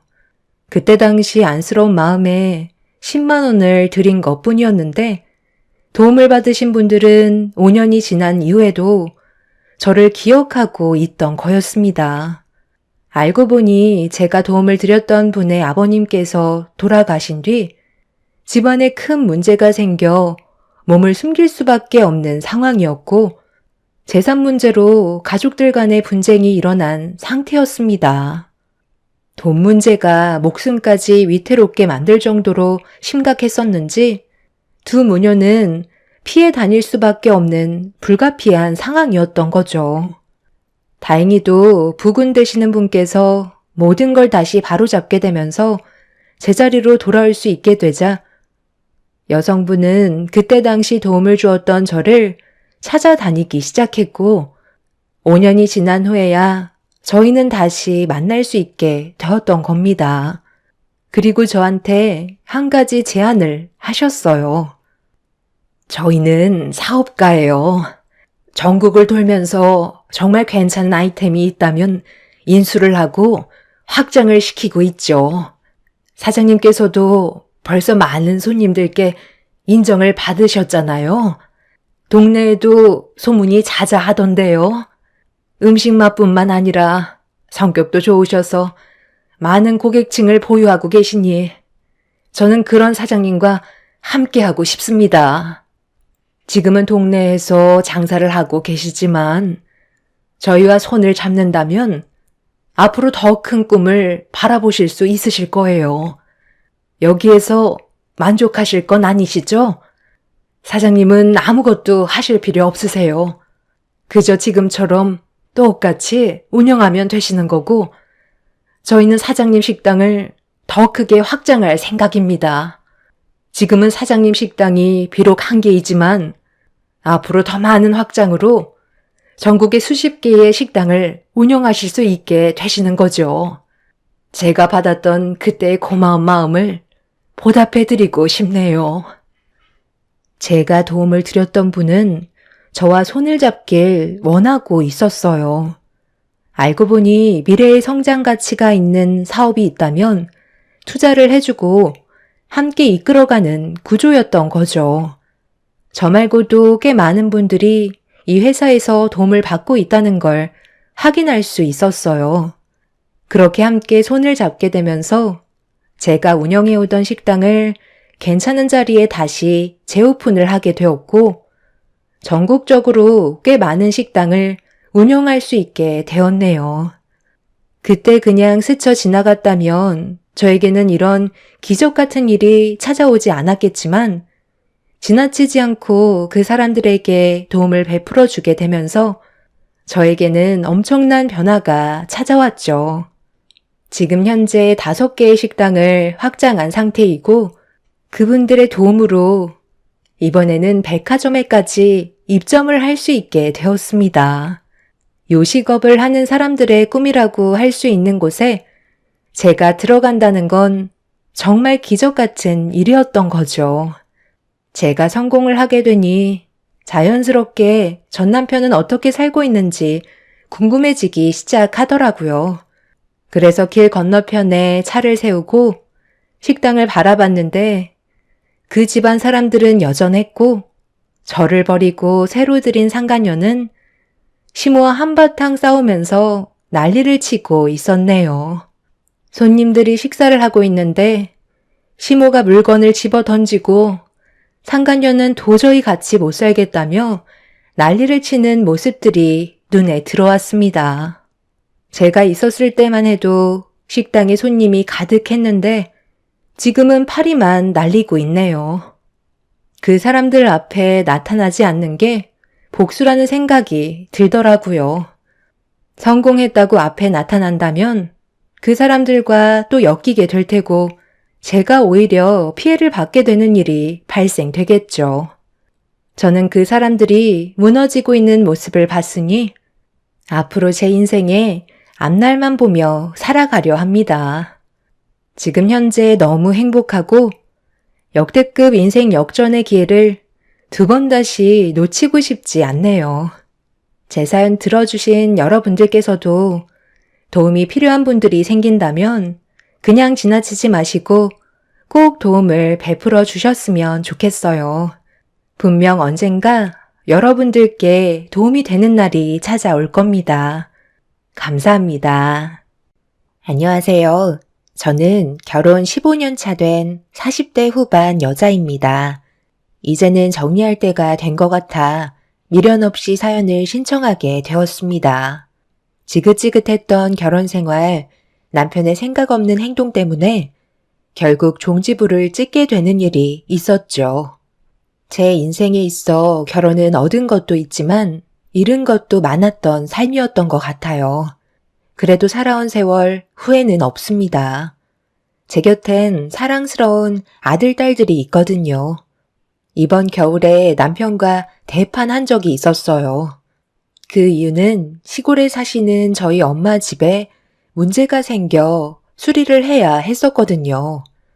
그래서 남편한테 도움을 요청했었는데 생각지도 못한 대답을 받게 되면서 그동안 위태로웠던 부부 관계는 돌이킬 수 없을 정도로 금이 가고 말았습니다.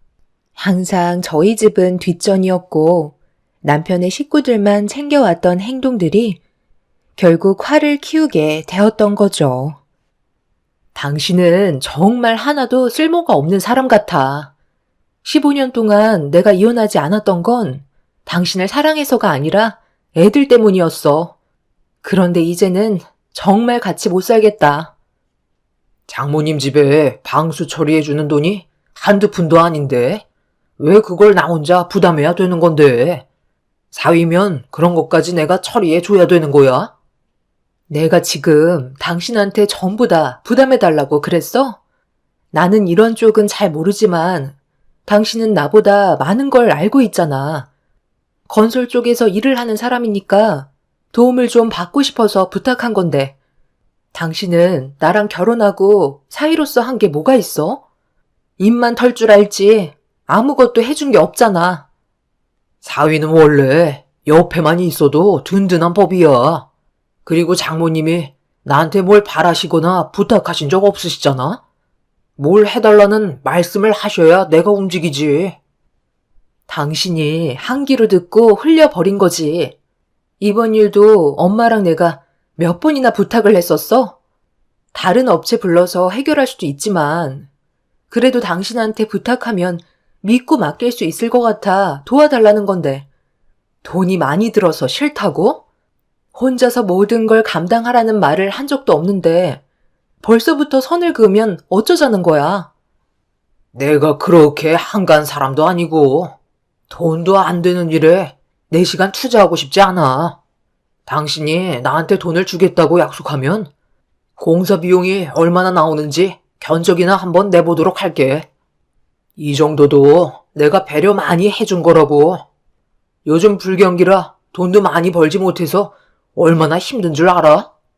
당신한테 생활비도 겨우 주고 있다고. 남편 말에 너무 큰 실망을 한 나머지 저는 화가 머리끝까지 올라오고 말았어요. 그동안 함께 살면서 서운했던 적 많았지만 이번에 저에게 보여주었던 남편의 태도는 남보다도 못한 모습이었어요. 건설업에 일을 하고 있어서 큰 공사 한번 들어오면 상당히 많은 돈을 번다는 것도 알고 있는데 돈이 없다는 말에 어이가 없어 웃음밖에 안 나오더라고요. 공사 일정이 빽빽하게 잡혀 있는 걸 모르는 것도 아닌데 불경기라 돈을 벌지 못한다는 남편의 거짓은 더 이상 함께 살기는 힘들 것 같다는 확신이 들게 만들었습니다.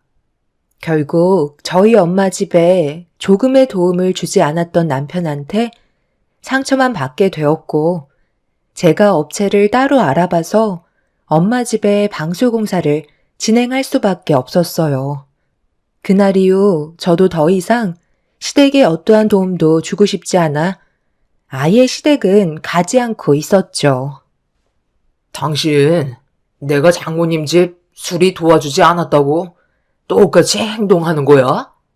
그때도 말했지만 일정이 너무 바빠서 시간을 뺄 수 없었다고 설명했었잖아. 나도 너무 바빠서 당신 부모님 얼굴 뵐 시간이 없어서 갈 수 없다는 건데 그런 것도 이해 못 해주는 거야? 나는 당신 이해해줬잖아. 당신 때문에 내가 얼마나 고생을 했는지 알아? 이런 쪽은 빠삭하게 알고 있는 사람이 남도 아닌 가족인데 어떻게 더 매몰차게 행동할 수가 있어?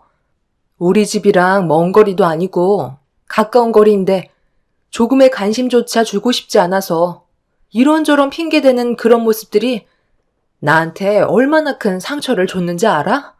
나는 그래도 당신이랑 결혼을 하고 며느리로서 시부모님께 최선을 다해 노력했는데 결국 돌아오는 건 아무것도 없다는 걸 확실하게 알았기 때문에 더 이상 나도 시부모님께 관심을 아예 끊어버리려고. 그게 맞는 것 같아. 잘하는 모습 보여주면 내가 하는 만큼은 아니더라도 정말 필요할 때 도와줄 수 있을 줄 알았는데 그건 내 착각이었던 거지. 당신은 원래 그런 사람이었어. 남보다 못한 존재인데 우리가 뭘 얻기 위해 함께 살아가야 하는 거지? 아이들도 어느 정도 컸으니까 우리 그만 시간 끌고 각자 갈 길 가자. 그게 서로에게 더 이상 상처 주지 않는 현명한 방법 같아.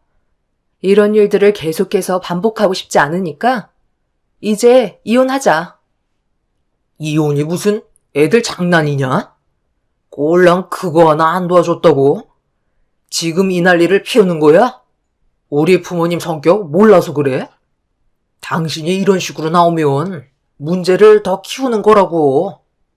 업체 불러서 잘 해결 봤다며. 그럼 된 거잖아. 나도 도움을 주고 싶었지. 그런데 돈도 문제지만 시간이 정말 없었다니까. 나중에 도와줄 수 있는 게 또 있을 거 아니야. 그때 해결해주면 되는 거잖아. 우리 너무 극단적인 상황까지 몰아가지 말고 좋게 끝내자. 다음엔 내가 잘한다니까. 당신의 그 거짓말에 속아 15년을 살아왔어. 더 이상 속지 않을 거야. 이혼 준비하고 각자 갈 길 가는 게 좋을 것 같아. 나는 할 말 없으니까 시부모님 챙기는 건 당신이 알아서 해. 이번 주에 꼭 오라고 전화까지 주셨지만 가봤자 표정만 안 좋을 거고 괜히 싫은 말 듣고 싶지 않으니까 우리 관계 하루빨리 정리하자. 남편은 억울하다며 제가 도움을 요청했을 때 아무것도 해줄 수 없을 만큼 바빴다고 어이없는 말을 늘어놓았어요.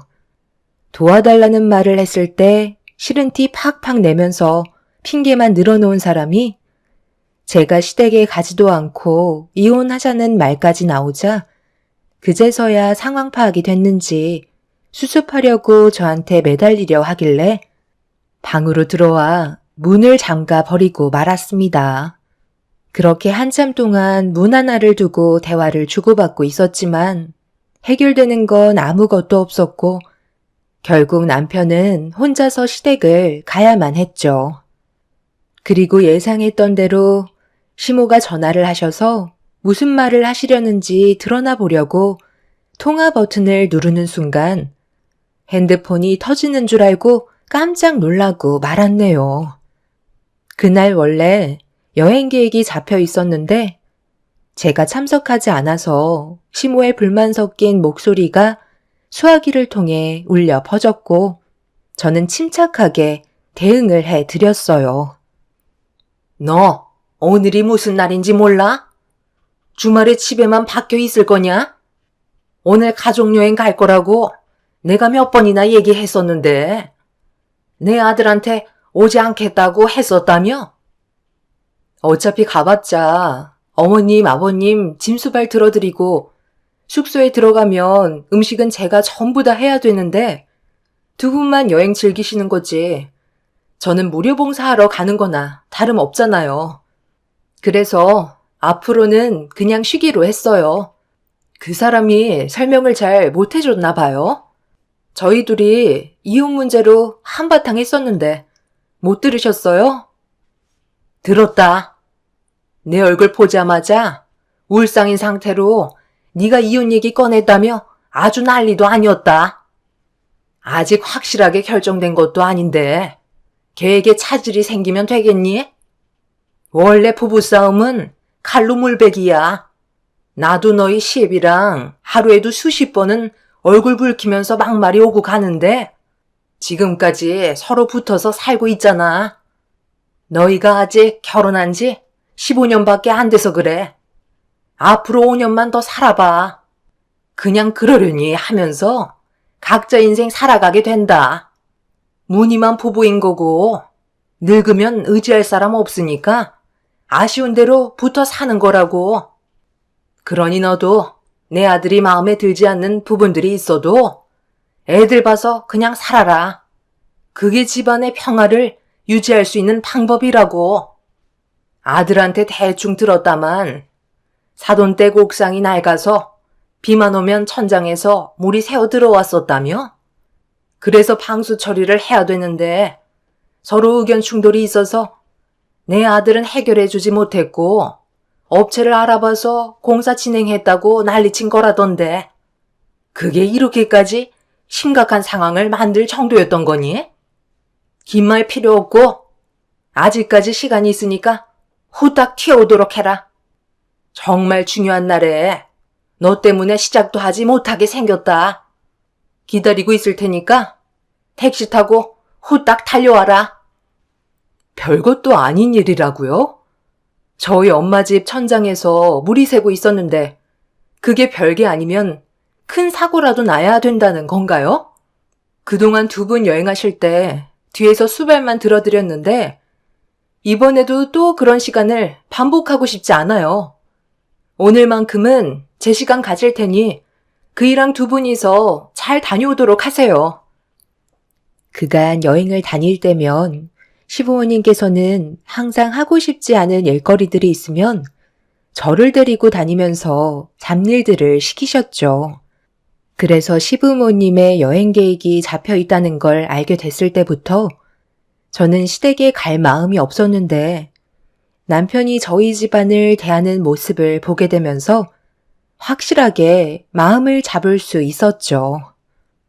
그동안은 쓸데없는 말 듣고 싶지 않아 억지로 갔었는데 이번만큼은 절대로 시부모님 뜻에 따라 움직이고 싶지 않았어요. 결국 시모는 제가 가지 않겠다고 말씀드리니 화가 치밀어 오르셨는지 저에게 막말을 쏟아내시길래 더 이상 듣고 싶지 않아 전화를 먼저 끊어 버렸습니다. 몇 번이고 재차 전화가 왔었지만 받지 않자 시모는 더 이상 연락을 하지 않으시길래 그냥 포기하고 여행을 떠나신 줄 알고 있었죠. 그런데 제가 생각했던 거와 다르게 시부모님과 남편이 여행은 가지 않고 현관문을 열며 집으로 들어오셨어요. 그리고 시모는 저에게 삿대질을 하시며 온갖 막말을 입 밖으로 쏟아내셨습니다. 너무 순식간에 일어난 일이라 제대로 된 대응을 하지 못하고 있자 제 머리채를 잡으려 하길래 한 발 물러나서 도대체 왜 이렇게까지 하시냐고 저 또한 목소리를 높였어요. 내가 빨리 튀어오라고 얘기했었는데 감히 나를 무시해?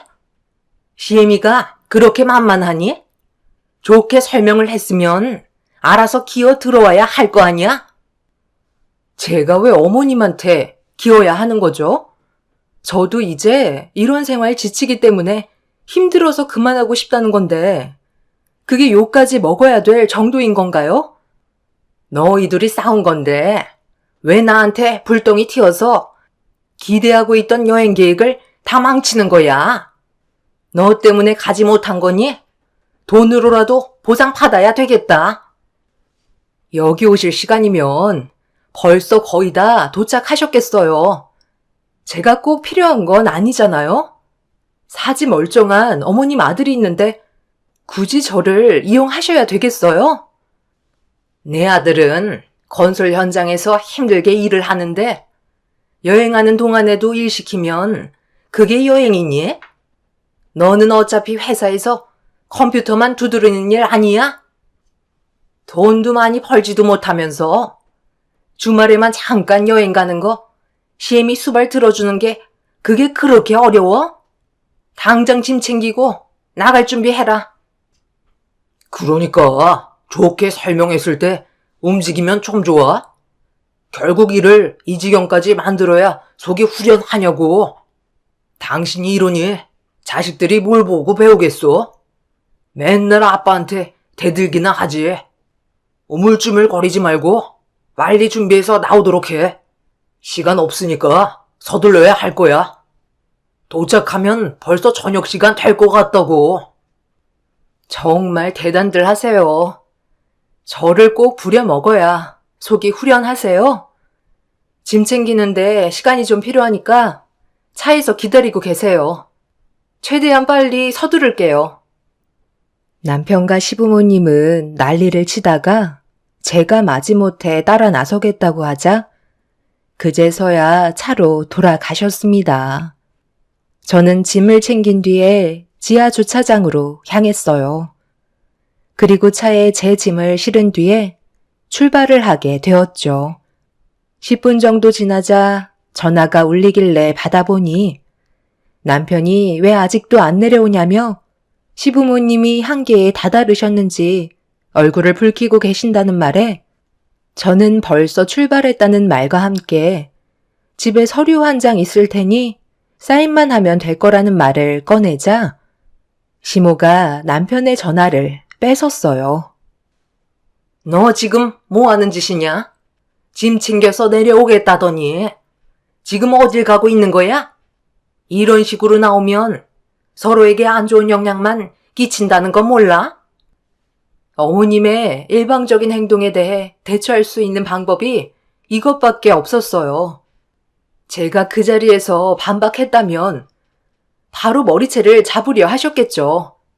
그래서 저도 머리를 좀 쓴 것뿐인데 뭐가 잘못됐나요? 제가 그 일을 선택한 건 행복한 결혼 생활을 꿈꿨기 때문에 혼인신고를 한 건데 막상 결혼을 해보니 상상과 현실은 많이 다르더라고요. 어머님도 마찬가지예요.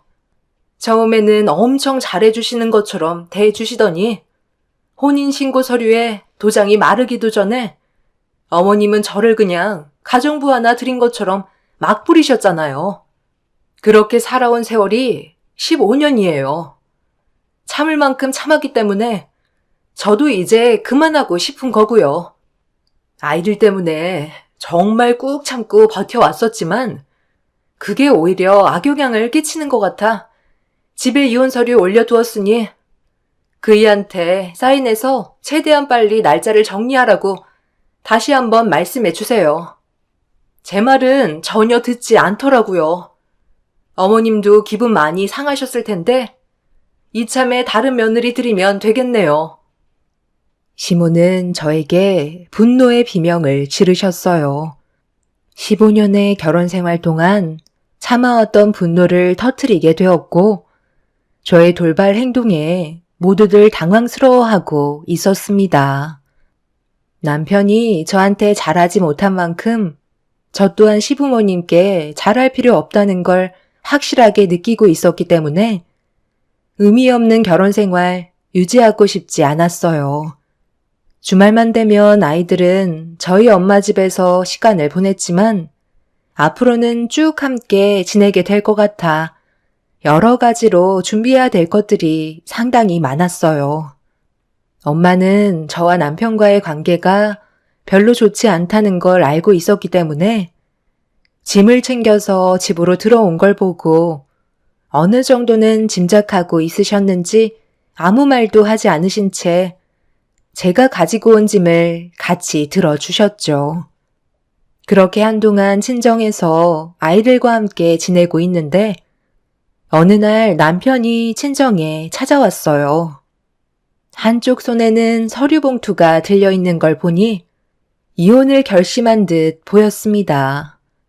이미 마음의 준비를 하고 있던 터라 크게 당황하지 않고 묵묵히 남편을 쳐다보고 있는데 저한테 서류 봉투를 건네주길래 건네받은 뒤 안에 있던 서류를 확인해 보니 이혼 서류는 제가 놓고 온 그대로였고 도장은 아예 찍지도 않았습니다. 지금 나랑 뭐 하자는 거야? 우리의 관계는 이미 끝났다니까? 노력해봤자 좋아질 수 없다는 거 뻔히 알고 있는데 왜 이혼 서류에 도장을 안 찍은 거야? 우리가 함께 살아온 세월이 15년이야. 그런데 갑자기 남으로 돌아가면 함께 살아왔던 생활 패턴들이 전부 바뀌게 되는 건데 나는 또 다른 환경에 적응할 수 있는 시간적 여유가 많지 않아. 그동안 당신이 내 뒤에서 많은 걸 해주고 있었다는 걸 알고 있기 때문에 이대로 이혼을 하게 되면 그동안 내가 신경 쓰지 않았던 걸 전부 다 나 혼자 해야 된다는 거잖아. 나는 그럴 자신 없으니까 이혼만큼은 물러줬으면 좋겠어. 내가 조금 더 신경 써주도록 노력할게. 그렇게만 하면 우리 관계에 큰 문제는 없는 거잖아. 내가 지금까지 당신이랑 결혼 생활하면서 바람을 피웠어? 아니면 술을 진탕 먹고 땡판을 부렸어? 일만 주야장천하며 가정을 위해 돈만 벌어오고 있었잖아. 나 같은 남자도 없다고. 그런데 당신한테는 부족한 남편일 수도 있겠지. 그래서 조금 더 내가 양보하고 이해하겠다는 거야. 내가 먼저 숙이고 들어왔으니까 당신도 한 번만 나한테 기회를 줘라. 지금까지 살면서 이런 말 한 적 처음인 거 알지? 당신은 지금 뭐가 문제인지 전혀 감을 잡지 못하고 있구나. 바람 안 피우고 술 안 먹으면 나한테는 함부로 대해도 된다는 거야? 당신이 먼저 숙이고 들어왔으니까 나는 그냥 받아주면 다 끝나는 거냐고. 나보다 돈 좀 더 번다고 맨날 무시하고 도움이 필요할 때 손을 벌리면 남보다도 못할 정도로 차갑게 변해서는 아무것도 해주지 않으면서 정작 이혼하려 하니까 내가 그동안 뒤처리 해줬던 걸 당신이 해야 될 것 같으니까 벌써부터 걱정이 되는 거야? 나랑 함께한 세월이 1, 2년도 아니고 무려 15년이야. 그동안 내가 당신한테 얼마나 많은 기회를 줬을 것 같아? 지금은 내가 심각하게 나오니까 심적으로 많이 불안해지기 시작했나 봐. 어차피 우리 관계는 이미 끝났어. 당신 이번에 나 몰래 시댁의 이태리제 가구로 싹 다 바꿔줬었지? 내가 모를 줄 알았어? 항상 뒤처리를 내가 해주니까 당신한테 전화가 연결이 안 되면 곤란하게 되니 내 전화번호도 가구점에 적어놨었더라. 그래서 버릇이 무섭다는 거야. 15년간 항상 그래왔는데 그날도 어김없이 당신 전화번호 밑에 내 전화번호를 적었고 현장에 들어갔는지 전화 연결이 되지 않자 나한테 연락이 왔더라고. 집안 전체를 싹 다 바꾸기로 했었다며? 집안에 가구들 들여온 지 1년밖에 안 됐었는데 그새 또 바꾸길래 내가 얼마나 큰 상처를 받았는지 알아? 자기 집안 일이면 두 팔 걷고 나서면서 정작 우리 엄마 집 옥상에 방수 처리 공사 좀 도와달라고 부탁한 건 돈 아깝다고 해주지도 않았잖아. 견적만 알아봐 주겠다고?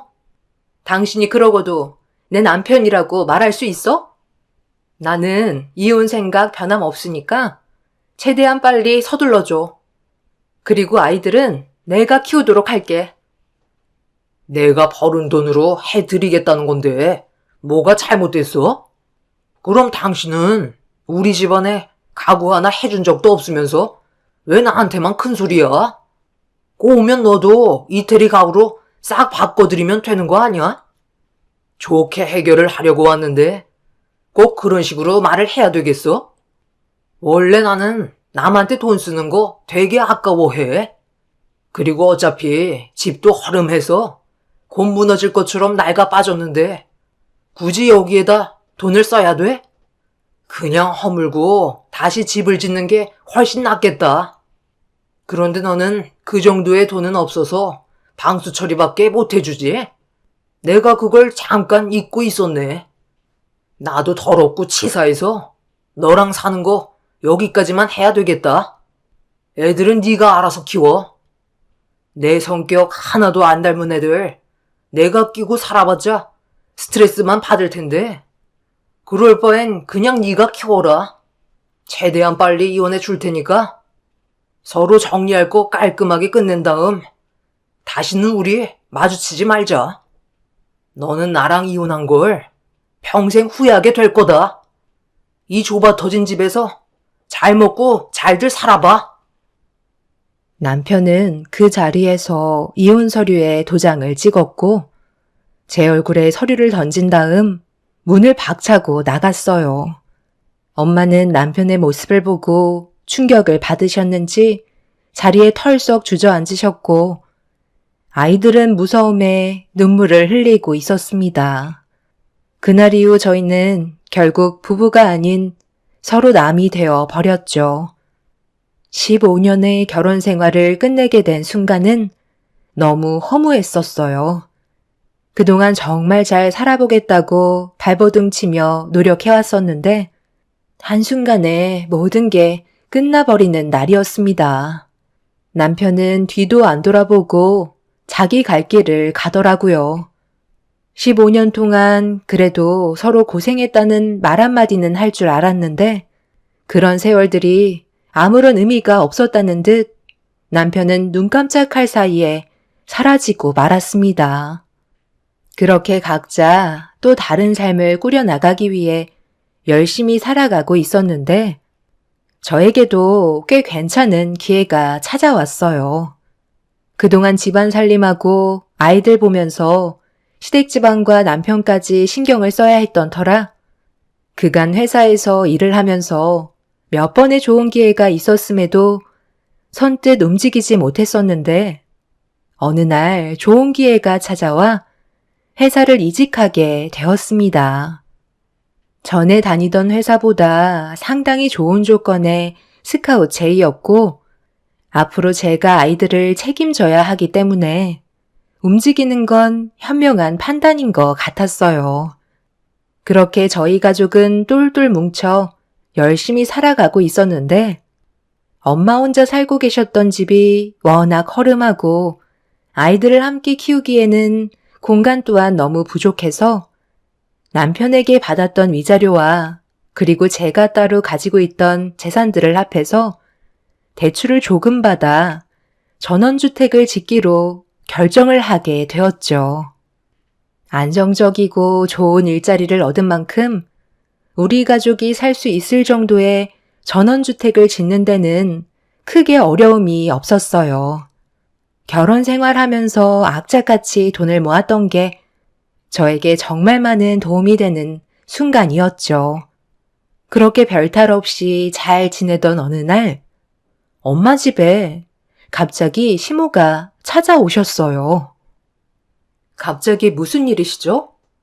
저희는 이제 더는 볼 일 없지 않나요? 무슨 말을 하고 싶으셔서 찾아오셨는지 모르겠지만 저는 할 말 없으니 그만 돌아가세요. 예, 큰일 났다.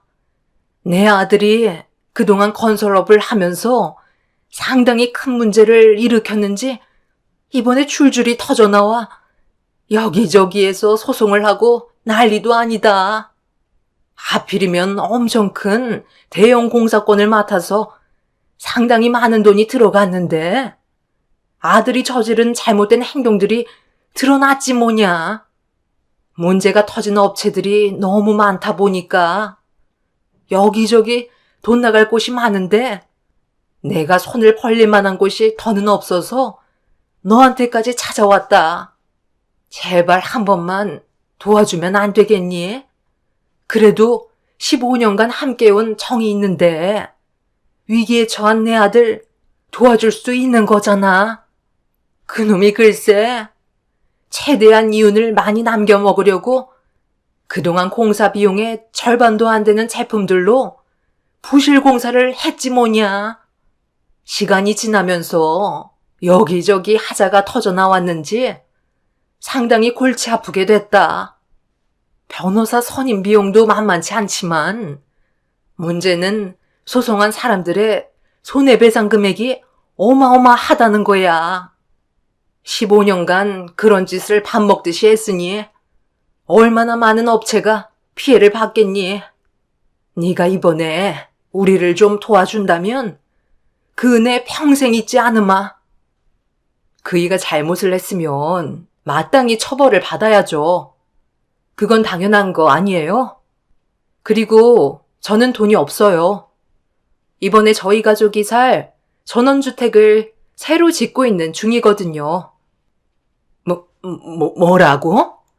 그건 내 아들이 너한테 위자료로 준 돈도 포함되어 있을 텐데, 그럼 그거라도 돌려주면 안 되는 거니? 이러다 내 아들 평생 감옥에서 못 나오면 어쩌니? 그건 그이가 알아서 해야 될 문제죠.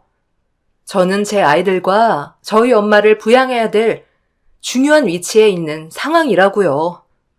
함부로 돈을 드릴 수 없을 것 같아요.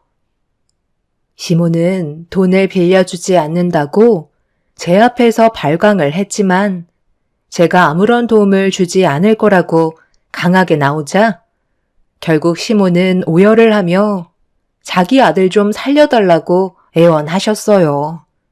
하지만 저는 조금도 도와주지 않았습니다. 그건 남편의 잘못을 도와주겠다는 것과 같은 행동이기 때문에 아이들 보는 앞에서 남편의 편을 들어주는 건 어리석은 행동이었죠. 그렇게 시몬은 아무것도 얻지 못한 채 다시 돌아가게 되셨어요. 그 사람이 15년간 건설 현장 및 의뢰받은 곳에서 공사를 진행하는 동안 계약을 했던 품질과 다른 제품으로 그동안 공사를 진행하면서 많은 이윤을 남겨먹고 있었는지 결국 꼬리가 길면 밟히게 된다고 남편의 부실 공사가 드러나게 되었고 많은 업체들이 피해를 보게 되었다는 소식을 들을 수 있었습니다. 결국 그 사람은 현재 재판에서 판결을 기다리고 있는 중이네요. 그런 사람을 남편이라고 15년간 함께 살아왔었다는 게 너무 창피할 뿐입니다. 최근에 뉴스에서도 비슷한 사건이 있었다는 걸 두 눈으로 봤었는데 그 사람도 그런 일을 저지르고 있었다는 게 참 한심합니다. 결국 뿌린 대로 걷어들였으니 어쩌겠어요. 그에 따른 처벌을 받아야겠죠. 돈이 많다고 자기 집안에만 펑펑 쓰고 다니던 그 사람은 결국 자신을 나락으로 밀어낸 꼴이 되었네요. 이제 과거에 안 좋았던 기억은 전부 잊어버리고 앞으로 엄마와 제 아이들과 함께 살아갈 전원주택에서의 삶은 언제나 행복만 가득했으면 좋겠습니다. 제 사연을 들어주신 여러분들께서도 좋은 일 가득하시길 바랍니다. 감사합니다.